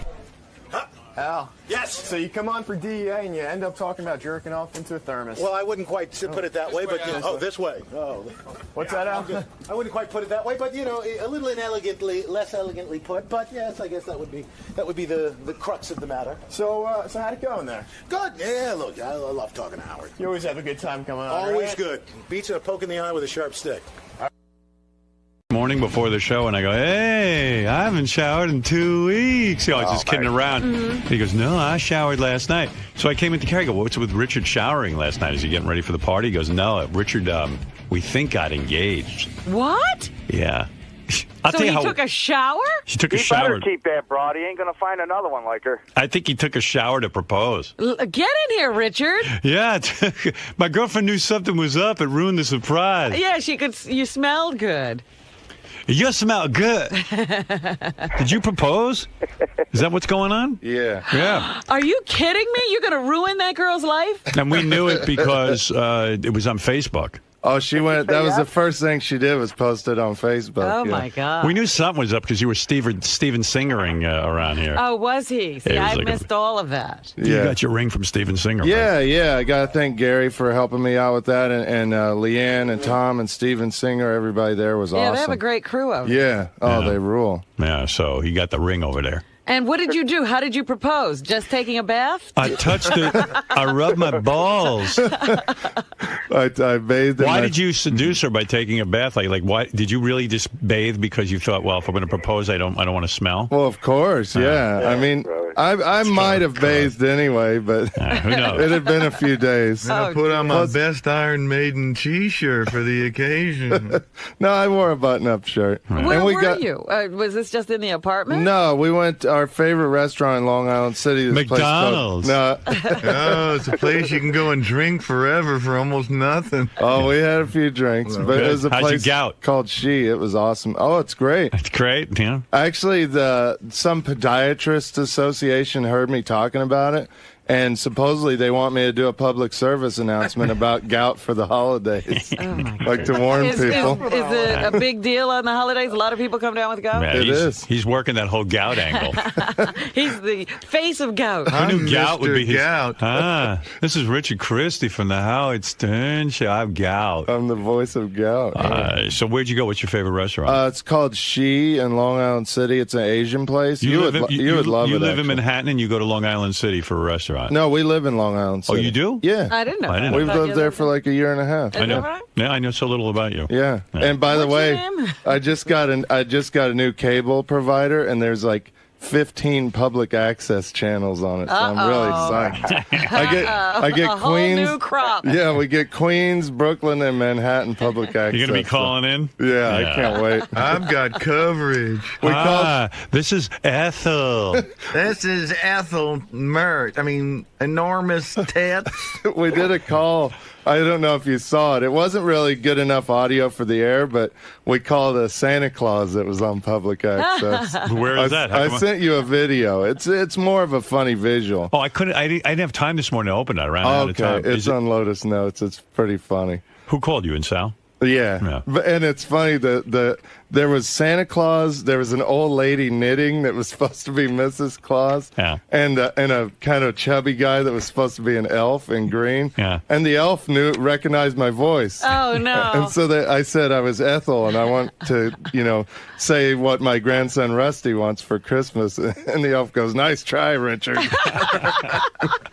I'll get you the audio. So what's with the proposal? Wait, so you went to Long Island City. You went to the restaurant. Did you do something dumb like Gary, like have the waiter come over with a tray and then the ring is on the tray? No, it was nothing fancy. I didn't get on my knee. I just, told her to close her eyes. I had a little surprise for her. I took a shower. Well, what was Close your eyes. You can smell me. It's not so bad. Smell my was this some armpit. significant day, or was this just? It was our 4th anniversary of when we met. Yeah, we actually met on the last day at K-Rock. Oh, I see. Is that right? I didn't. Yeah. Did yeah. you steal her from one of the guys who works for me up in my office? No. Oh, Yes. No. That's what I heard. She was like going out with somebody when we met, but then we went on a date a few weeks later, and it was done. There was by like then. a day difference, Howard. Right. Hey, Richard, congratulations. I'm happy for you, buddy. Thank you, man. What'd you say to her? Did you say? I imagine something like this. I want to share my smell with you for the rest of my life. Something like that. Really, how'd you word it? Well, Did you tell your parents? Yeah, I called them. They were excited. Have they met her? She's been to that. Oh yeah, that House of Horrors. I don't know what to call it. We're going back there for Christmas. She loves it there. Hey, Richard, this is your dad. I understand you got engaged. I hope it's not one of those New York girls. We heard about them. Well, she's a Philly girl. Yeah. So. Well, Richard's fiance is a former intern, so yes. Yeah. I guess the internship paid off. She met the man of her dreams. How maybe her parents are rethinking that whole college thing. Yeah. Well, she was an intern before. I met her after she was an intern. Yeah. Well, congratulations. I'm really happy. Thank you. I can't wait to party with I can't. you. We still haven't heard how he popped the question. Because he can't seem to be telling us. It's Well, no, I don't want to interrupt you guys. You guys. all right. Well, what is it? I just told her to close her eyes, put the box in front of her. She thought it was earrings, and she's like, "Oh, no," she thought it was an anniversary present, and she opened it and just freaked out. She was like, "Wow, are you Start kidding me?" kissing you and everything. Yeah, we were excited. Yeah, they brought over a bottle of champagne. Oh, and great. We did a tequila shot. And Oh, God. That was fun. So she won't remember this. No, she didn't drink the tequila. She don't like it. I had tequila. Dude, don't you care about this gout thing? I mean, I'd be paranoid drinking that much. I didn't drink a ton last You had a night. shot of tequila, and then Richard, what else? a small amount of drinking for you is a ton for most people. Well, you had a shot of tequila. Tell us what else you had. Be honest. Probably 3 glasses of champagne. Wow. But I ate fish, something healthy, Yeah. Although they'd say fish causes gout too. So Does it? Yeah. Oh, you're right. I'm not sure, but I think it could. Only 3 glasses of champagne? And a couple of mimosas. Yeah, see. And a couple of mimosas. It's going like he mentions that like it's not alcohol. And a couple shots of Jack Daniels. Maybe some whiskey sour. 3 champagnes, a couple of mimosas. You had a tequila, 3 glasses of champagne, and then how many mimosas? 2 mimosas. What's a They're the mimosa? big ones. It's in a beer glass. Yeah. Yeah. Wow. It was a special occasion. Richard, you got to get that shit under control here. You're going to get married, man. No, I didn't drink when I was on my gout medication. I didn't drink for almost 2 weeks, and I was fine. I didn't even crave it. Can I tell you something? So 2 weeks you took the medication. That got it under control. Uh-huh. You don't think it's going to come back? You know how much alcohol is that? 2 mimosas, 3 champagnes, and a tequila shot. That's a major amount of alcohol for a guy with gout. And he says, I didn't drink that much. Yeah, your body's screaming, man. You know what they consider a lot of drinking? More than 2 drinks. An evening. An evening. I know. You know what I'm They're saying? under it. I mean, whenever they say if you have 2 more than 2 drinks a night, you're an alkie. But right, 2 drinks isn't very much. Not for an alkie. I heard a rumor, Richard. You have a party to go to in a couple of days, and I heard that you found out about another party. So you want to go to the first party to get good and drunk, so you go to the second party. That true? Sirius is having a little get together. Yeah. So Sirius is? Yeah. I wasn't invited. None of us were. Why are we not They invited? sent out an email for everybody. Really? Oh, yeah. Yeah. I didn't get that.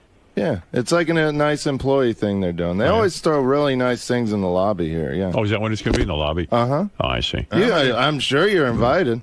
What do you? That's all right. I don't want to go anyway. What's the deal though, man? You got gout. That's so fucked up. Yeah, You're a I young know. guy. I know. Are you gonna have kids and shit with this girl? Maybe someday. Yeah. No.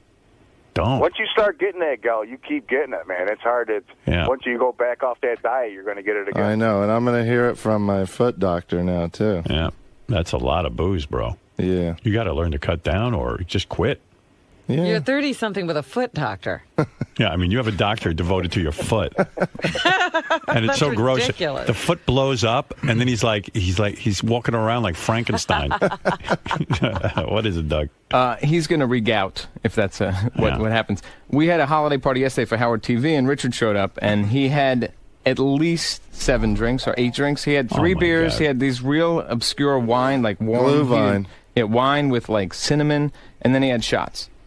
And at my party, you're going to drink your ass off. They got great alcohol at this party. I got to admit, I will drink my ass Yeah, off. I know. Yeah. I mean, you can't resist. But you are too. Is your wife going to, your future wife, going to take your last name? Is she going to become Christy Christie, yeah. Christie? Yeah. Oh, that's funny. She's going to be Christy Christie. Well, it's actually C. Christie. What? Christy C. Christie. What's Her middle name is Chris. Christie? Yeah. You know what her confirmation name is? What? Chris. What's going on here? Is she going to be Christy? her actual name is Kristen, but she loves when you call her Christy Christie. Wow. So when's the wedding? I can't wait for that one. We haven't planned that far. Oh, so you ahead. don't know when you're going to No. actually tie the knot? No, we're taking it one And step where at are a you time. taking it back to Kentucky or where are you from? Kansas. Yeah, are you gonna fly there for the wedding? Are your parents happy, or does your father not trust her because she's from New York? No, they love her. They love her. We go back every Christmas. Remember your dad freaked out when you went to a dentist. I heard about these dentists. What did he say with your dad? He said, I don't know. He said, I heard they had a wisdom teeth pulled, and you better look into that. Yeah. Your sister knew somebody who went to a dentist. that was it. That was Didn't the best. turn out good. Yeah, we know your sister went to some dentist. And, No, it was she knew somebody. Oh, shit. Your sister knows someone who went to a dentist and it didn't turn out so good. So that's all they're saying now. Speak to you later. Watch out. Yeah. Take care, bub. Yeah, take care, bub. I got it. There's a new voicemail if you want to hear it. Well, yeah, what is it? It's We haven't heard him He in a found a possum. Oh, Found yeah. a Where is that? I couple- love when your dad calls you. I think it's on. It's Gary, page 1, first column on the bottom of green. Thank you. Oh, Rich, this is your dad. I was just going to tell you, having some more possum trouble. I went out to feed the dogs the other morning and had one in the dog food, but I saw him before I stuck my hand in there this time. Didn't get bit. Then we got in a little bit late last night, went out in the dark, get the eggs, and shine a light up there, and they was possum eating the eggs. So we got plenty of possums around here, it seems like. So we'll talk to you later, bub. Take care. Bye. Cracking himself up. Possum eating an egg. So they're stealing his eggs. I mean, that's how he lives. I mean, that's how he eats. That's upsetting. We got to get rid of them. Yeah. I don't like possums. They're nasty. They are. They're like rats with teeth. Yeah, you can't be friendly with a possum. No. Raccoons at least. Does your are dad cute. shoot that? What is he going to do about that? Does he poison them or shoot them? I think. He usually shoots them probably. Well, he'll eat them, right? No, possum are nasty. He won't eat a possum. You can't eat them? I bet he eats it. You used to be able to sell the furs for $1 a piece, but I don't even think they're worth that anymore. Richard, this is your dad. I'm sending you a possum cake your mom made with some raccoon sloppy Joe. I like the one with the dentist. I wish you saved that one. Oh, we have it. Maybe JD or Sal can find it. Hey, Sal, JD, find the one with the dentist. And then I got to take a break. It's been an hour and 23. It's funny because I think Richard is probably going to be very excited because Domino's is changing their recipe for their pizza crust. Yeah, I was never a big fan of Domino's, but I'll try that. Yeah, they could have put more garlic and butter in there for you. I'm sure Wendy will be eating a lot of it, too. You like Pizza Hut, though, right? Papa John's. Papa John's and delivery. Pizza Hut. Here's Richard's dad. Listen to that. And then I got to really take a break. It's an hour and a half we talked. All right. Let's see. Wisdom teeth. Gary, page 1. Hey, I have a New Year's resolution. Can we eliminate some of these pages? There's a bunch of them You can there. eliminate them, but it's still going to be 2 or 3 Gary pages because you can't get everything on one page. Your pages aren't the problem. It's just all the other ones clog up for me getting to yours. I'll clean them up. All right. Richard, this is your dad. Talked to your sister, and she said she knowed people that had their wisdom teeth pulled, and it took them a long time to get over it. So maybe you better think about it till it starts hurting or something. I don't know. That'd be hell if you had to miss a bunch of work. So we'll talk to you later. Okay, bye. How many times a day does he call you? It's not every day. Right. Every couple of days to check in. He's probably sad you're away from the farm. He misses you, I Yeah, can tell. it is a bummer. Yeah. He never thought you'd grow up and go away. Yeah. Look, all things seem to be pointing to you staying on the farm the Yeah, rest he of your life. thought you'd take over the empire. Well, a lot of my friends stayed in Kansas. So Yeah. I think he sees it like he's jealous that, they get to stay with their families. I wish I could live there, but, there's Really? not much to do there.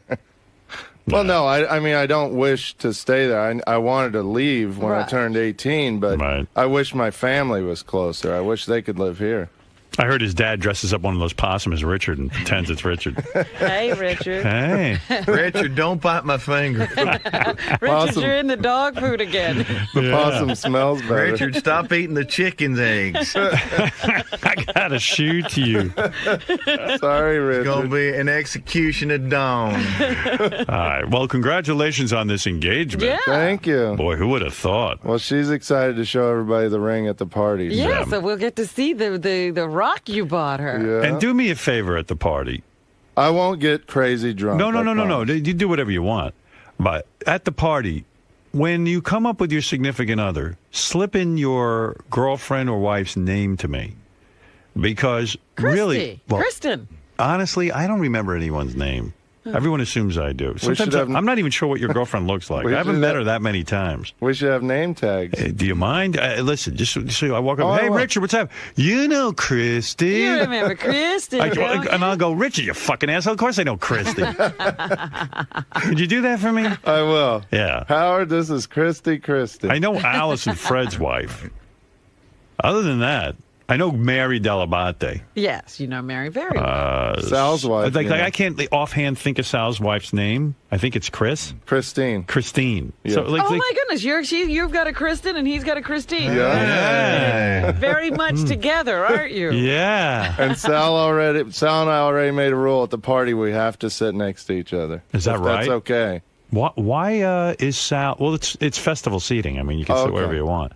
But what's with Sal being insecure? He needs to sit near you. We just love being together. We sat next to each other at the Howard TV thing. Now, we had to rearrange seats and everything. Do the girls get along? Yeah, they love each other. That's good. They Facebook each other and everything. Yeah. Well, you too. It's a good thing you guys got hired here. I mean, you found the loves of your life in each other. I don't know about that. Guess how I found out about him getting engaged? You just heard His girlfriend texted my wife. Wow. My wife told me he got engaged. Is Sal going to be your best man?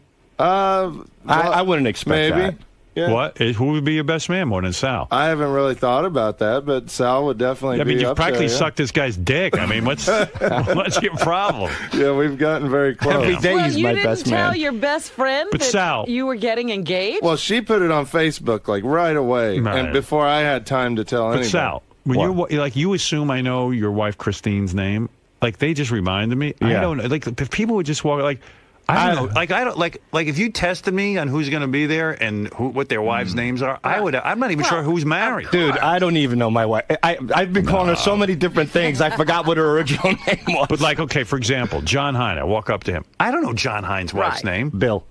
Bill? Oh, you're terrible. Anyway, congratulations on you. Thank you. Okay. And we have a nice gift for the whole office coming at 9 o'clock. Good. All right. Special gift. Something that you won't like. Champagne.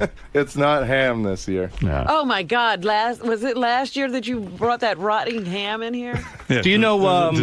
Richard one year for Christmas brings in a ham. He goes, "We get this in Kansas." Right, he had it flown in. It's his favorite. And it gets shipped. It's his favorite. It's his favorite. Yeah, it's his favorite. This is my favorite. I go, but it's not my favorite. I fucking hate ham. It was a ham in a box, and it came and it was dripping like water was dripping out of the bottom of the box. And you know, ham. It was disgusting. You know, pig is like something that trichinosis can occur. You know, it wasn't even cooked. It was like half cooked. Well, it's a cooked ham. Cooked, but they freeze it. Right. Yeah, and Richard couldn't there was no way to heat it up. What was the big thing with that ham? It was frozen in the middle. Yeah, I don't know. Then there's some weird thing where it's cut in such a way that you can like pull strips. It goes like in a circle. Right. Yeah. Till it's down like to peeling an apple or something. I've got a dead pig for you in a box. But people. And it looked a weird color. That was the other thing. It was orange. Yeah. But it was orange ham. Yeah, because Howard, it was the pig flesh was melting at this. You know, the ice was melting on the pig flesh, so this orange syrupy goop was coming off the ham, and you just see Richard go, "This is delicious." Oh, you gotta rub the ham in that goop. It's the so center good. was like an ice cube. The outside was an orange goopy syrup. And Richard wants to show everyone how great it is. So he's eating too much of it. And in the meantime, the goop is what goes to the bottom of his foot and gives him the gout. Like for example, like I know Tim's wife's name is Pam. Yeah. Okay, you were at Jason's wedding. Right? I have no idea what his wife's name is. Let me take a guess. Gilda. No, in fact, they both share the same initial. Jennifer. Jenny. Closer. Jill. Janice. I wouldn't know that. What about Will? I was at the fucking guy's wedding. What about Will? I don't even know what his wife looks like. Wilhelmina. It's cute. Have I ever met her? Yes, yeah. She was at your wedding. Will's wife? Will's wife was at my wedding? Yeah. She is? Of course she was. What's her name? Tracy. Okay, so you walk up to me, you go like this. Hey, Howard.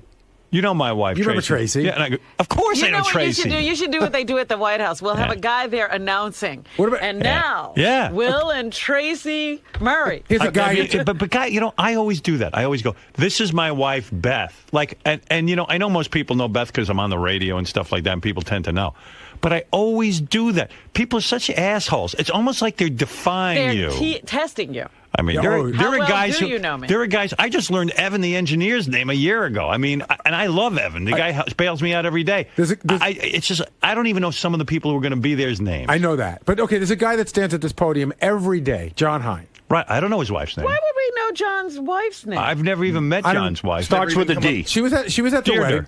Close. Deirdre? No, close. Deirdre. No. It's Debbie. Dina? Debbie, I don't know. How's Deirdre close to Deborah? Daphne. Daffodil. Howard, don't you hate when you see somebody and you don't know their name and they know you so well? And that's the time when I use my wife. Like you say, you introduce somebody else. I know Doug Goodstein is Marlo. Yes. Marlo. I don't know Brian Phelan's wife's name.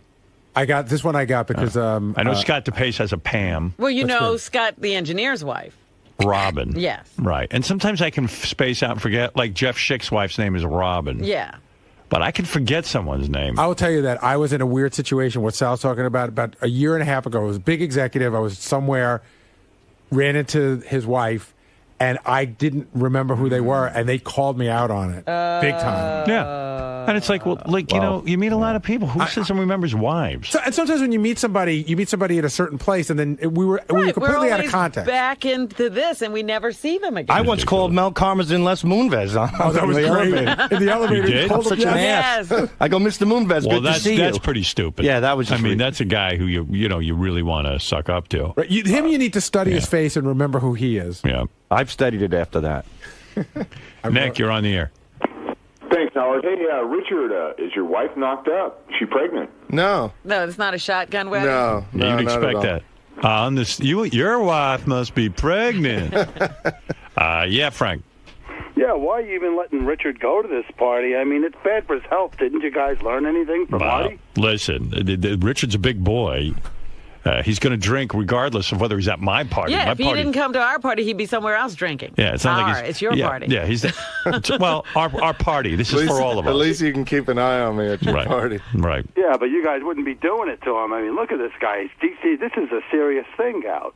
Yeah, I know, but listen, I'm not going to sit there and regulate him. What does Kristen think? Like Richard can't last very long. He's drinking himself to death. Well, she just wants to inherit his empire. She's got to inherit everything. Honey, when I die, you get the silo. Who gets the rights to your record, your album that you just produced? I guess she will. I leave my charred walls of the damned masters to Christy C. Christie. You're my Yoko.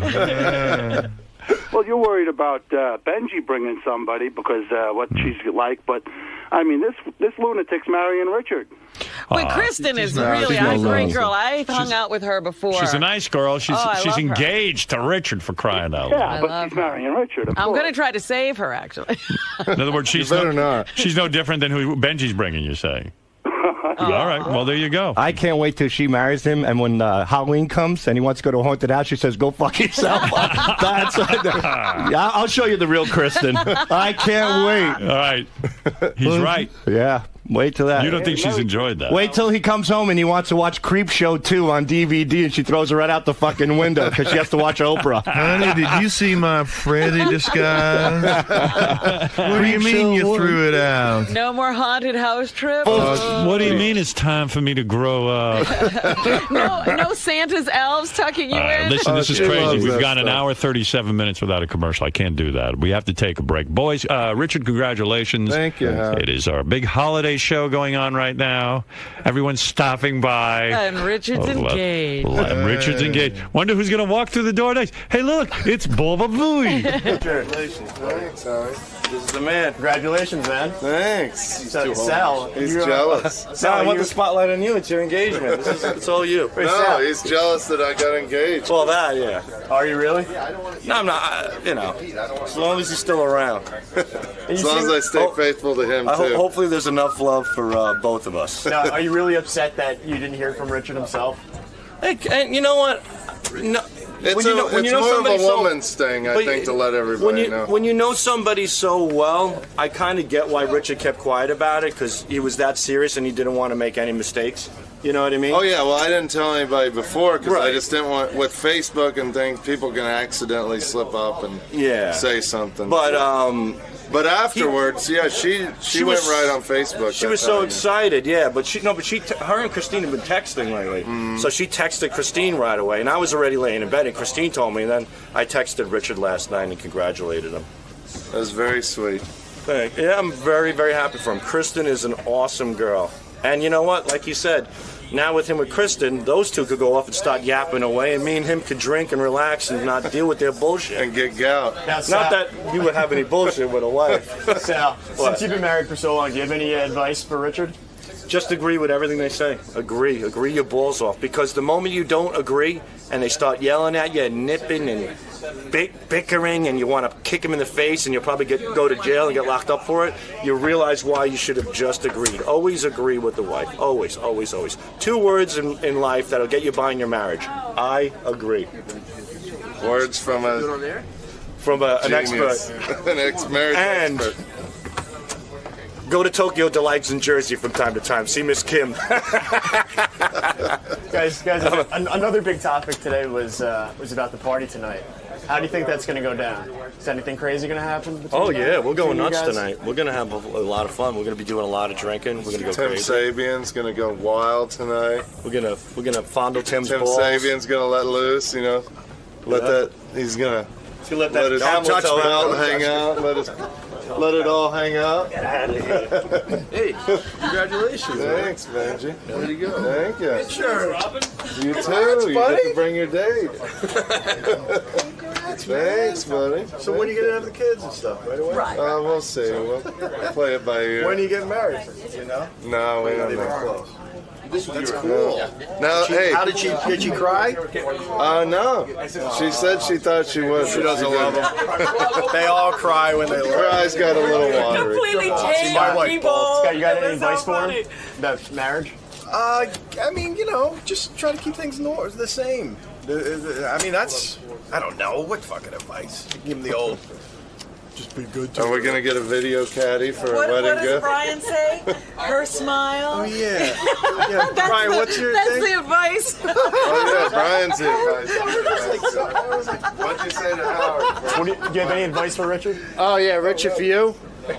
When you see your wife smiling, just take her happiness and know she's happy, and you'll be happy as well. That sucked compared to the one you said to Howard. Yeah, well, he's forgotten the I wording know. already. Forgot how it He goes. rehearsed it. It's when been a he couple said of it to years. Howard. It's been a couple of years now. I forgot how it goes. That was very sincere. Thank you. Or my new saying, want what you have. Live your life. Want what you have. Live your life. Want what you have. What?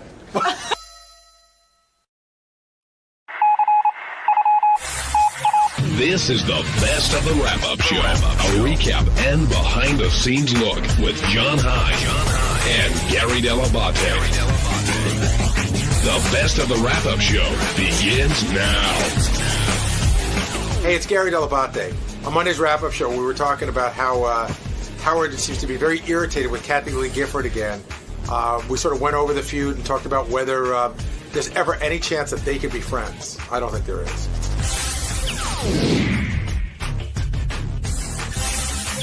We should start off with Kathy Lee, and I guess that came out of Lisa G came in to do her news segment and was talking about interviews and whatnot, and quickly it leads to people talking over each other, and then Howard just starts going off on Kathy Lee. Where'd that come from, Gary? He must be watching it, because all you really need to do is watch that show to see what a train wreck it is. Because I watch it. Have you ever seen the parody they do on Saturday Night Live? No. It is really, really funny.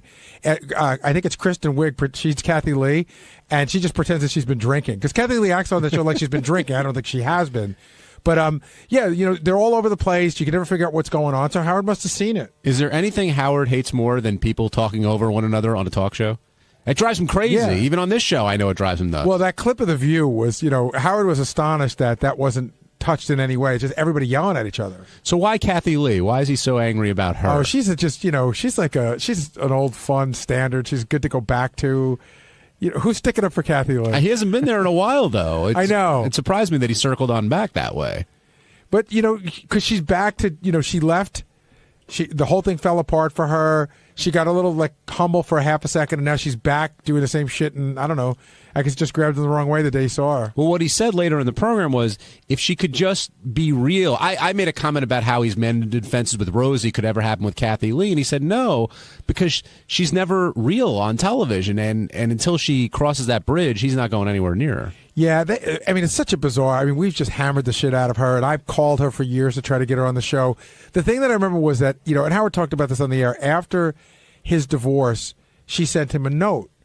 And he goes, you know, Kathy sent me this note. But then we looked at the note, and we realized it was supposed to be a note to say, hey, Howard, I'm sorry about what happened to you. But it was really all about her. How so? Well, it was mostly like, I'm really sorry to hear what happened. I've gone through divorce. And then it was a lot of God stuff. And since Howard's not really that into God, I think it's you're sort of putting your own will on somebody, telling them that God's going to save them. And, you know, Howard's not a God guy. It should be like, the great note would have been, hey, Howard, Kathy Lee, I know you've kicked me around in the past, but I see what you're going through, and I've been down that road before, and I wish you all the best. Done. Once you start bringing God into it, it's like she's, you know, I felt like we were natives in the jungle and she was trying to convert us. So even though she made the gesture, it didn't ring true. Yeah, because she just didn't do it right. Now, do you think Sam the cooking guy deserves an award, like Howard was saying? I get where Sam the cooking guy was coming from. I don't know that I would. I'd probably just take that shit because, you know, whatever. But yeah, he's like, hey, I'm trying to talk. You know, you invited me here to give you a recipe. Let me get it out. Do you think that's just a bad day, or ultimately that's what he was trying to do? They booked him to do something, and he was listening to the audience. He was trying to play to the audience instead of having these two yentas not shut up. Yeah, listen, it rubbed him the wrong way, and he spoke his mind. I thought that was funny. I thought the etiquette person that they brought back should have, you know, said that they were both wrong instead of blaming it all on him. Now, did you or Lisa G learn anything from Howard's advice when it comes to being a guest? Would you ever interrupt if all that chat started happening? I'd probably just lean back and go, you know, you don't need me here.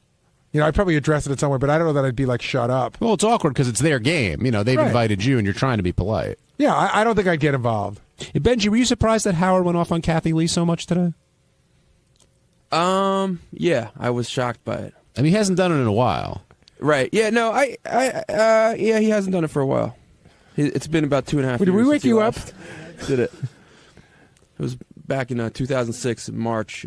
He was mad at her about some comments she made. Do you think they could ever mend fences? Yeah, yeah, for sure. I mean, that's as surprising as the Rosie thing is. I'm sure that if Kathy Lee and Howard's even said it himself, if they were at a party and they were talking, there might be something they would connect with, and I think I could definitely see that happen. I mean, I think he's in a place now where he could connect with her, but I don't think they're... See, Howard and Rosie, I always thought were similar in the sense of, you know, that they both were driven and they were both laid it all on the line and were very honest. But Kathy Lee is the polar opposite of what Howard is on the air, so... But I think if they met at each other at a party, they could be friendly to each other. But I also think the opposite could happen, and Rosie and Craig Ferguson sort of talked about today, where Rosie and Howard could definitely have a split now. Why? I think it would be a little bit harder for it to happen. No, like some issue that they might both feel very strongly about, it could split them up. Now, if you miss what we're talking about with Kathy Lee, here's a little bit of Howard's feelings towards what she had to say. You know, whenever Beth does TV, she says to me, I said, like she did The View, she said it one time, and I said, gee, you were quiet during that segment. She goes, they were all talking. I said, if everyone's talking, why would I talk? I said, that's evidently what they want in TV. They want people talking over one another. You have to keep talking in order to get the attention. Right. Doesn't matter if you're saying anything. Just keep talking. Because that Hoda was back there going, just, you know, keep it going, keep it going, keep it going.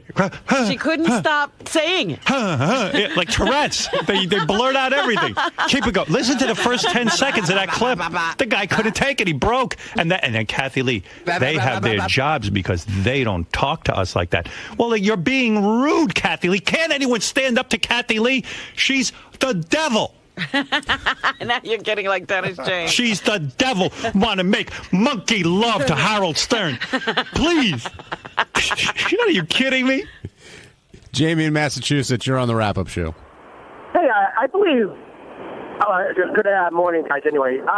I believe that Howard does the same thing when he interviews people. Like, he'll ask a question, and then the person will start answering, and then Howard would talk over him like he's not listening to the person giving the answer. You know what I'm saying? He drones. And sometimes he gets himself doing it.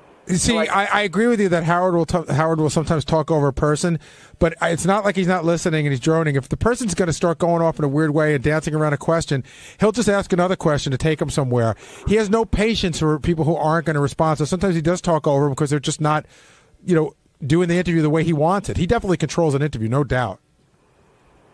Okay, well, I just noticed it a lot, something interesting.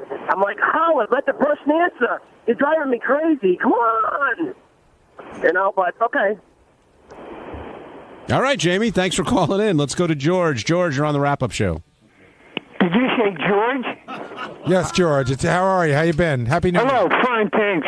I wanted to ask, first of all, Howard really almost physically makes me sick with his constant ranting about Jay Leno. He goes on and on for ad nauseum. It really has a very negative effect on me. I want to ask about the Kathy Lee situation. When and how did his contempt for her start? It wasn't any particular incident. It was just like almost everyone else in the country's contempt for her. They would watch her on the show, and she would get on and talk about her kids. And one day, I think it was with the kids. I remember Howard coming in one day and goes, God, she puts those kids on all the time. In fact, there was a Christmas episode where she made Cody dress up like a pilgrim. And I remember Howard was very annoyed by that. It was like one of those weird, and Howard was very annoyed by that. And I think once she brought the kids into it, but I mean, Howard wasn't alone. Everybody started to notice it all at once. It was a lot of me, my kids. I'm better than all of you. My kids are so amazing, that sort of thing. I see. So it was her arrogance then that he didn't like? I would say so. Okay. Thank you. Well, thanks, George. Back in the 80s, and this is, I know, more from Howard's book, wasn't Regis sort of like played with a lot? What do you mean? Like, wasn't Regis sort of made fun of a lot back in the 80s? You mean on our show? Yeah. Yeah, but and was she with him at that point? Yeah.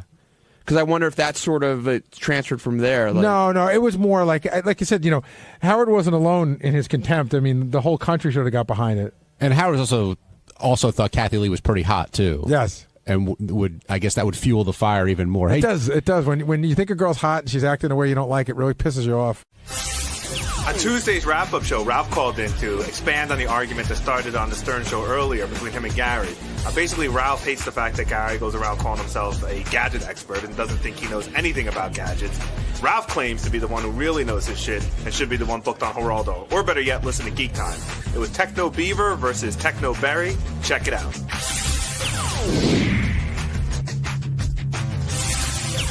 Hi, Ralphie. Gadget Ralph, please. That's not going to stick. You know that.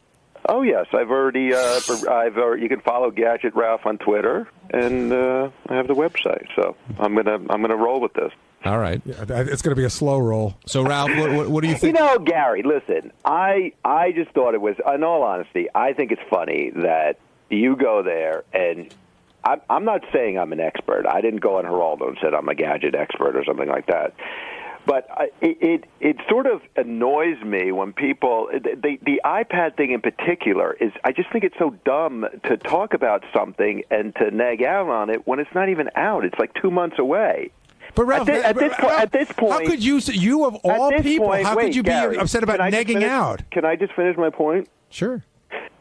It's not even out yet. At this point, it might even have a camera in it, they're saying now. So, you might want to wait till it comes out. But based on what we were told, you also might want to know the difference between a megabyte and a gigabyte when you talk about memory. I did. I said gigabytes. You said megabyte. I absolutely did not. All right, pull the tape. Why are you the only one hearing this? I don't know. But Ralph, here's the point. Based on. But really, Gary. But based on what we what? know. You're asking me a question. Yeah. Based on what we knew at the time, even when I spoke about it on Sunday, there was no rumor of a camera. When they came out, there was no camera in it. There's a lot of things missing from it. And so you think that everybody that's really into this heard it and nobody is nothing but thrilled that it's coming out, that it's got everything that everybody wants, and there's nothing but happiness about this, right? Well, there's a difference between saying that and then saying it's a big stumble for them and then going on to say they're going to sell a ton of them. you listen. You can listen. You can stumble and still sell a ton of something. And so, listen. You can make somebody that could make a movie that you don't think is the quality you expect, and it could still make $100 million. But how is it? Hold on a second. Can that happen? How is it a stumble if it hasn't even come out and you haven't seen what it does? People like. But they told us what it does. If you Ralph, go back, are you talking about this on your show on Saturday? Yeah, you want to do a point counterpoint? No, because you're counterpointless. Hey-oh. But from what we're talking about, an item that everybody that has created a lot of excitement because the company's so big. So based on what we know, listen, it's like talking about a movie before it comes out. It's like talking about you're into so many different things, and you talk about everything before it's ready. That's part of what people do. Why are you so attached to the iPad? I'm not attached to it. You're like almost like upset. I just think it's fun. If I'm sitting there as a gadget expert, I would know a little bit more about what I'm talking about. What didn't I know? If I'm going to go on a show and talk about the iPad, what didn't I'm I know? Something, and maybe even Ralph, have touched what it. didn't I know? I'm asking you. You haven't touched it. You don't know what the operating. But nobody system has. is. You don't know what it can do because the programs aren't even out yet. What's going to happen with this thing? But Ralph, it's like when the iPhone came out, people were like, "Well, it doesn't do this and doesn't do that." Meanwhile, it's like the biggest thing in the world. Same thing with an iPod. So hold on a second, Ralph. When the iPod came out, people said, "Why am I going to want to carry on music?" Now, so here's the deal. I was asked to comment based on what I knew, and then when it comes out and they put one in my hand, I will try it out and comment again. But somebody called me on that day, and I am not the only person in the world that has commented on the iPad a day after it came out. Well, how do you feel about the Generation 2 iPad? You're following the lead of other stupid people who are saying there's something wrong with this thing that they haven't even seen yet. Well, then the reverse has to be true. Then you can't laud it either until you know exactly what's on it and actually touch it. That's right. I'm not lauding it. I'm saying, I love that word. I'm not even sure what it means, but I'm going to use it all the time now. If you're not lauding it, what are you doing, Ralph? I'm sort of saying, hey, why don't you wait till the thing comes out and see how it is? Like you John, somebody said I was kissing your ass. I think you're just as dopey as Gary about this thing. You're wrong too. On what? How can you say you're we're not sure what you can do with it? On what? The iPad you're talking about? Yeah. Because based on the specs that are out there and based on what I've seen. Yeah. What specs? Ralph, go to Apple's site. They have the specs on exactly what so this what's is. wrong with this? What's wrong with the specs on it? You know this. We've already discussed this. It doesn't have a camera. Yes, if it comes out and has a camera, then I was wrong about that. Right. You want to hold up a big thing and take pictures. You don't have a low camera?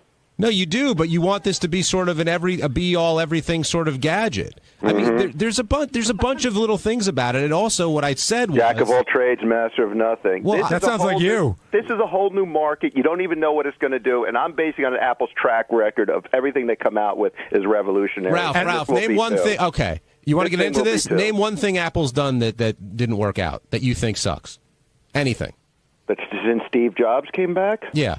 Nothing. Okay. So well, you're what I call an Apple. Nothing. They changed design with the iMac. People used to have everyday objects that were boring and ugly to look at. He changed the way you look at things, furniture, everything. They're revolutionary. They are absolutely revolutionary. They make beautiful stuff. They've got great software. Okay, the Apple TV, not such a great product. They've had missteps, Ralph. They're not a perfect company. But that's not a flop, and that could be integrated into other things. I'm not defending everything Apple. What about that notebook laptop they put out, which weighed like a pound? Nobody bought it. Right. They're not perfect. They're a great company. I think they're fantastic. I think Jobs is brilliant. But don't pretend like everything they've done is so great. And if somebody has a contrary opinion, look, the only person who I know that's held an iPad was Stephen Colbert on the frickin' Grammys. Other than that, and the people who work there or at the announcement last week, that's it. So of course everyone's speculating. And look, I'd like nothing better than for you to be right about this and the iPad to be fantastic, but it's not. Apple's stock is down since they announced this thing.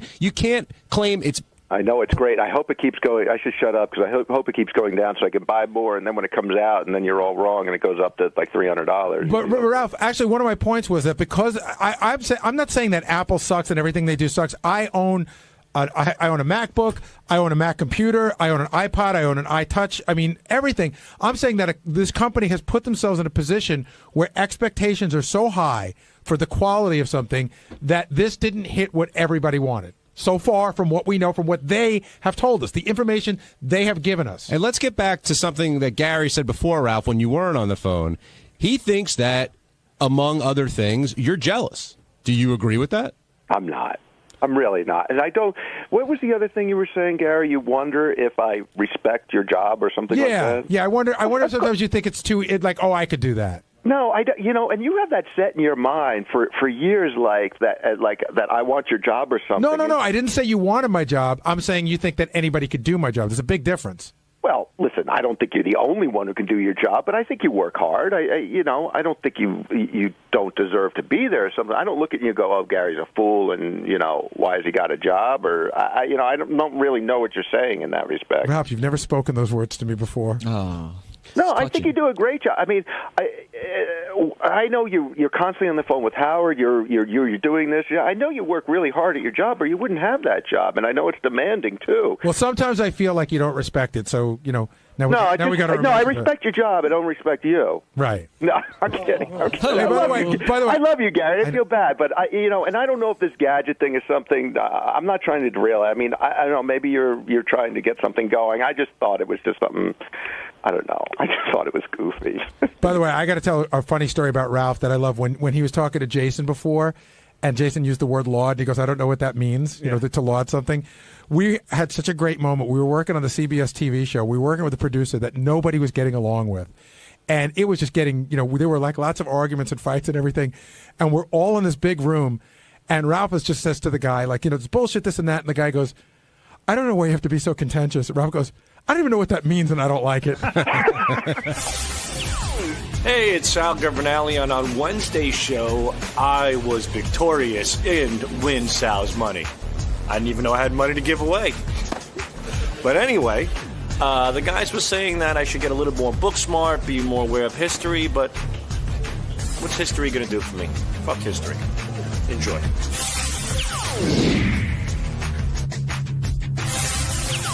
I do want to talk about Benjy's girlfriend coming in and her competing with Sal and Win Sal's Money, which, Sal, I thought you were going to run away with, but you made it. I pretty much did. You did? I think I got five questions right. They threw out two that Will fucked up on. No. They threw it. That would make it 3-2. Here's how I saw it, for real. Okay. You got the Castro question, correct? You got that correct? Yep. So I'm not taking that one away. Which are the two they wanted to take away? They want to take away that one? And Alaska. Korea. Korea legitimately, if they would have said more information, please, I don't believe you would have known North Korea. You would just go, Korea, it's fucking Korea. Right. So that one you would have lost. So I'm saying you won 4-2. That's pretty good. But look who you beat. Well, you both knew the Wright brothers. Yes, that's an easy one. Both guessed Obama started the New Deal. Obama started the New Deal. But when you hear the New Deal, you could hear it almost like, hey, my man, we need a new deal here. No, the lingo, what? New Deal. It just sounds like the brother lingo.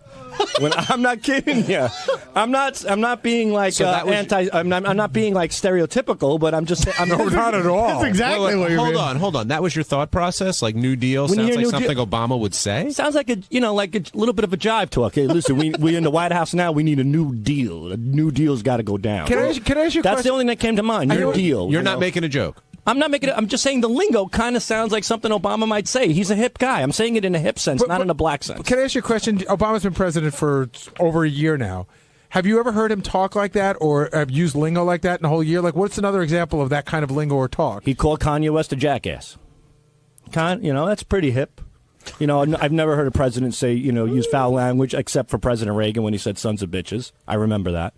But I can see New Deal. New Deal sounds like a more modern term. I mean, it does. I can't see President Washington saying New Deal. You know when the New Deal was? No, I don't even know what the New Deal is. Is it from the 30s or maybe the 40s? Yeah, I think it's from the late 30s. It was FDR, Franklin Delano Roosevelt. I was going to say it was FDR. Franklin Delano Roosevelt. I know who he is. And there was another Roosevelt. Yes. Who was that? His son or his grandson. What was his grandson or son's name? Teddy Roosevelt. There you go. It must be his grandson. Out of Long Island. FDR. It's the other way around. Teddy Roosevelt. FDR's the grandson. FDR's the grandson. I think so. Because I think FDR was later on. Roosevelt was. I think so. I think FDR. I'm going to. I know. Final answer: FDR is the grandson. Sal's head is smoking. I know. There's no point for this. I know. Howard asked you about it, and you explained it a little bit. But you admit you're weak at history. Yeah, basic history. I'm not. Yeah, this is not something. Elementary school kind of history. Like John suggested, you might not be able to get past fourth grade history. I might not, but you know what? I'm not upset about it. I mean, it's just something that, it has no bearing on what I do. But sure, history's important to understand the future. We have to study history to understand the future. But you know what? I don't care fucking Washington chopped down a goddamn cherry tree. It's not going to pay my mortgage. But fuck them. Before you start this rant again, because you do go into these rants. I'm explaining hold on. why. You've told us tapping into a weakness of mine, and it makes no sense to ask me about it. But no, you've told me several times. I'm not going to quiz you, but you've told me several times that it's upsetting to you. It is. You don't like to be thought of as stupid, and it's upsetting to you. And we gave you books to look at, and you didn't seem interested in them. Because I don't have the time. I don't have time to wipe my ass anymore. Sal, what about your sons? They're learning history They now. sure are. So why not learn with them? I don't know. I mean, do you sit down and do homework with them? Or Yes, help I with do. Homework? Absolutely. But history hasn't really come up. You know what they're doing now with history? They're kind of like reading a paragraph, and then they have to break down the paragraph and answer multiple choice questions within that paragraph. So they go. It's more of a, reading comprehension and history combination in one. What are the paragraphs about? History. I don't know specifically. I can't think of it off the top of my head, but I could bring in some of my son's stuff.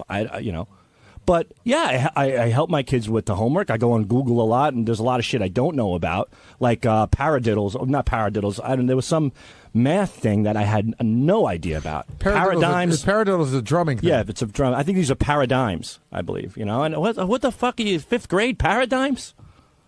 It's ridiculous. And who's going to use a paradigm? All right, so going into the CEO of IBM, you think he knows what a goddamn paradigm is? So instead of saying, I think he does. Maybe, but it doesn't do him any good. But so instead of saying, "Wow, look at what my kids are learning," you've decided because you don't know it, like, "Wow, my kids don't need to know this shit." Well, no, it's not that I don't think they need to learn it. I'm glad they're learning it. I support what they're doing. I stand behind it. But it's kind of like it kind of throws me for a curve. Now, but going into this quiz, you felt you even said you didn't study at all. You thought you were going to mop Sarah up pretty much. First of all, I didn't study because I don't necessarily have a care for this particular thing. I'm not going to learn it. I don't need it. So I wanted to be myself. I wanted to tell, to answer things as best as I could. And I did know a lot of things. I know about Margaret Thatcher. I knew about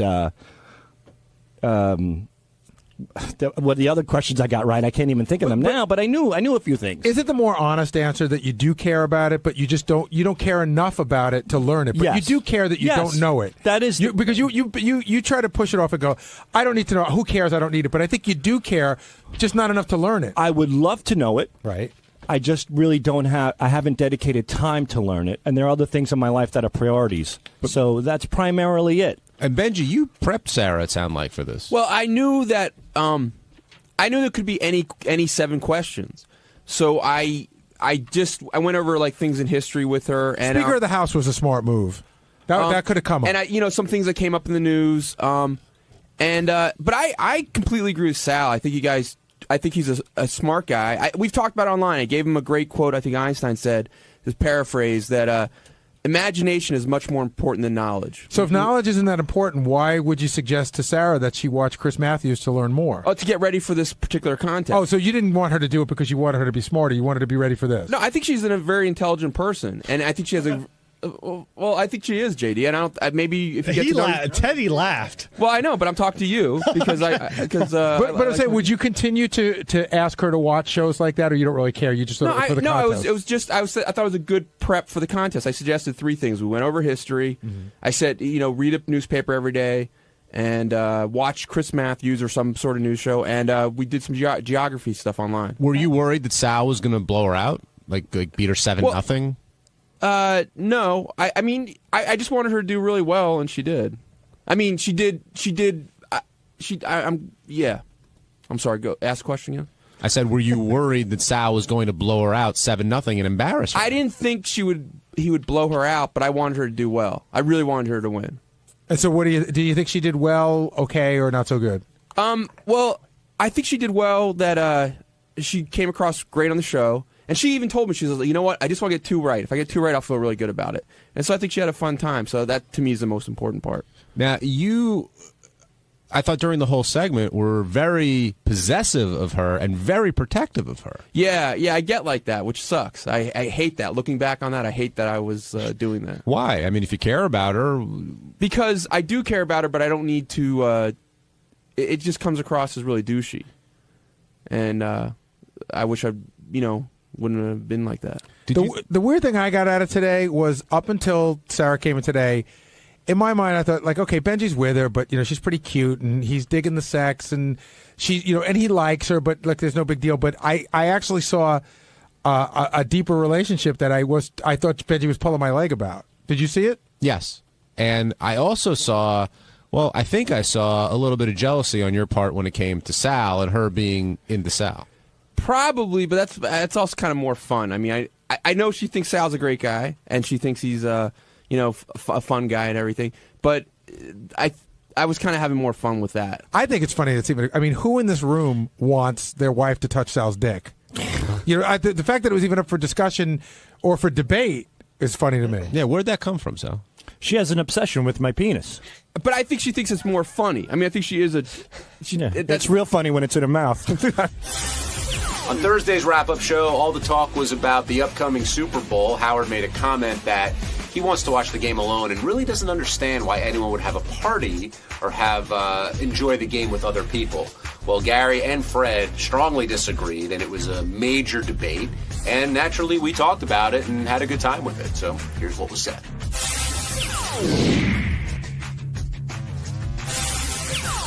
Gary, I've got to pick up where the show ended, which was the whole Super Bowl party conversation. And just to reset it for everyone, I guess Howard feels that Super Bowl parties are just not something he'd prefer to do. He'd rather just watch the game. That's okay. Not prefer to do it is okay. It's when he gets to, and whoever does it is an idiot, is where I think people start to get offended. And apparently you were offended, but Fred Norris was extremely offended. I haven't seen Fred like that in a long time. He whipped out. Whoa. There's a great thing about Fred. This happened. I wish I could remember what the circus is. This happened once before, but he and Robin got into some sort of disagreement on the air. This was, I don't know, like 7 or 8 years ago. Fred doesn't go for a pistol. He doesn't go for a rifle. Fred picks up a fucking bazooka. That was a blitzkrieg. I mean, he hit Howard with everything. Fred goes 0 to 60 so fast. It's so awesome.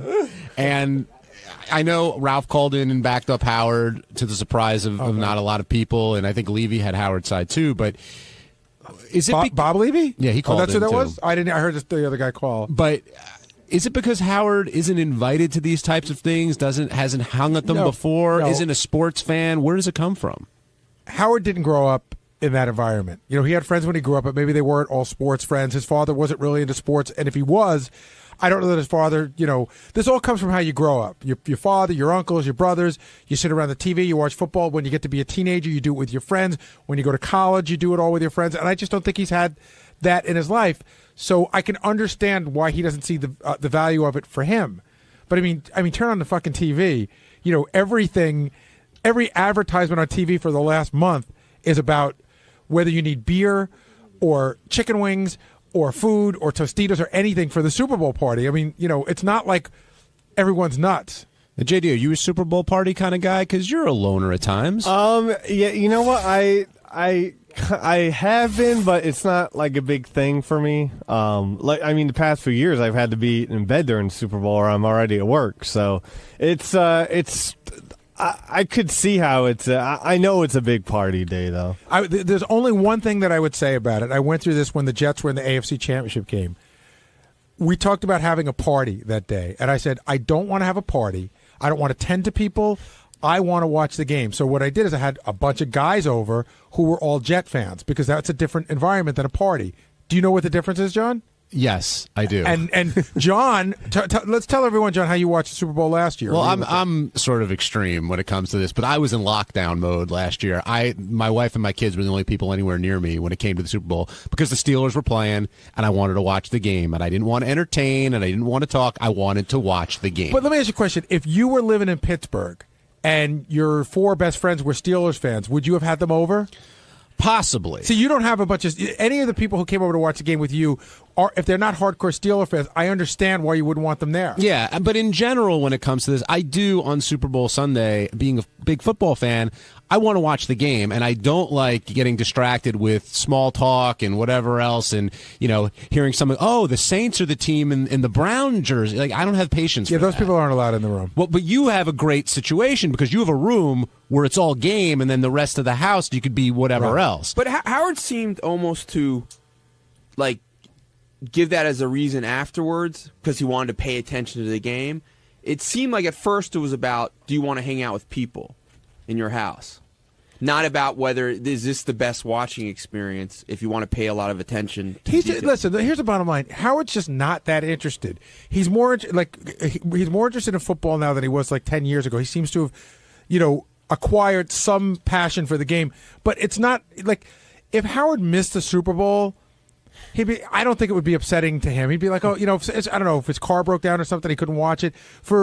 I'd be devastated if I missed it. I don't even have a team in that's playing that I give a shit about. Well, the first thing that I sort of judge is, are you here to watch the commercials or are you here to watch the game? Oh. Because the commercials seem to be its own event right now. And yeah, it's nice. It's, I guess it helps pass the time. And the second question is, are you here for the halftime show or are you here to watch the game? I want to watch the football game and I want to be with people whose main focus is the game. And if it's towards the end and it's kind of close, you want to be able to pay attention. All right, so here's what happened at my house last year. It was the first year that I had the theater, the man cave, and the whole thing going.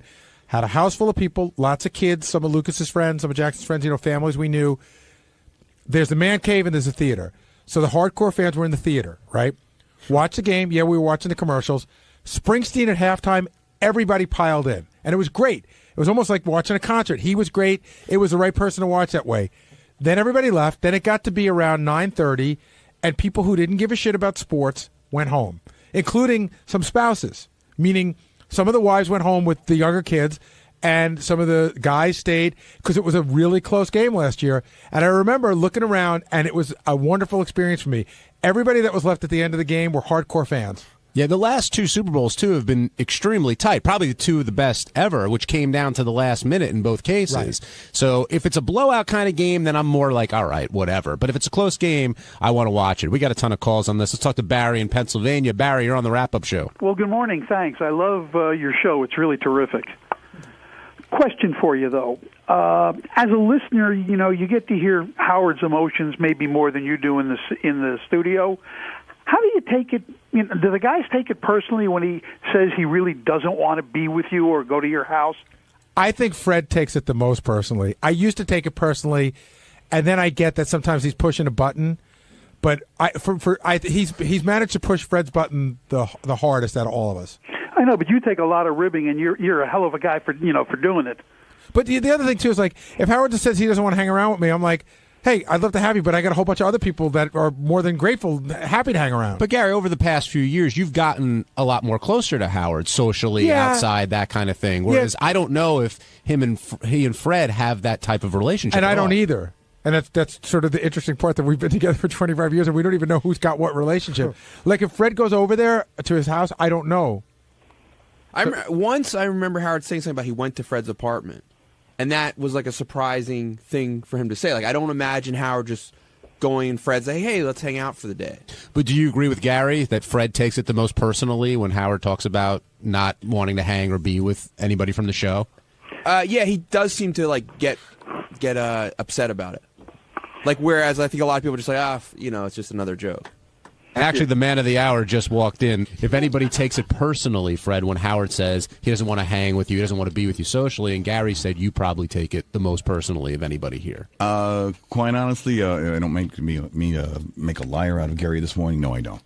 It just seems like it, because I don't even know if it's about not wanting to hang around with you. I think Fred gets more upset when they paint him as like the lunatic. Like what did Robin say? Geez, let's have a show of hands in the room. Who wants to be painted as a lunatic? Nobody. No. I understand that, but I'm saying I'm just having fun back. I'm assuming that when it's being tossed at me that it's fun, and I figure, well, this is where we're going with this, so let's have fun and toss it back. You didn't hesitate today, Fred. You just went right after Howard, and well, again, everybody. If somebody's going to slap you, don't you slap them back? I don't know. Well, there's a slap, and then there's a haul back and punch. I never know what my strength is. I never know how strong I am. Oh, my wife has always told me that sometimes I say things and I'll go, What did I say? She goes, did you have to say that? And I go, I didn't think about it. Okay, maybe I was a little strong. I don't know. Now, why don't you think Howard can relate to having a Super Bowl party or hanging out and watching with friends? I don't know. That's a question you'd have to ask Howard. I have no idea why he doesn't find fun in that.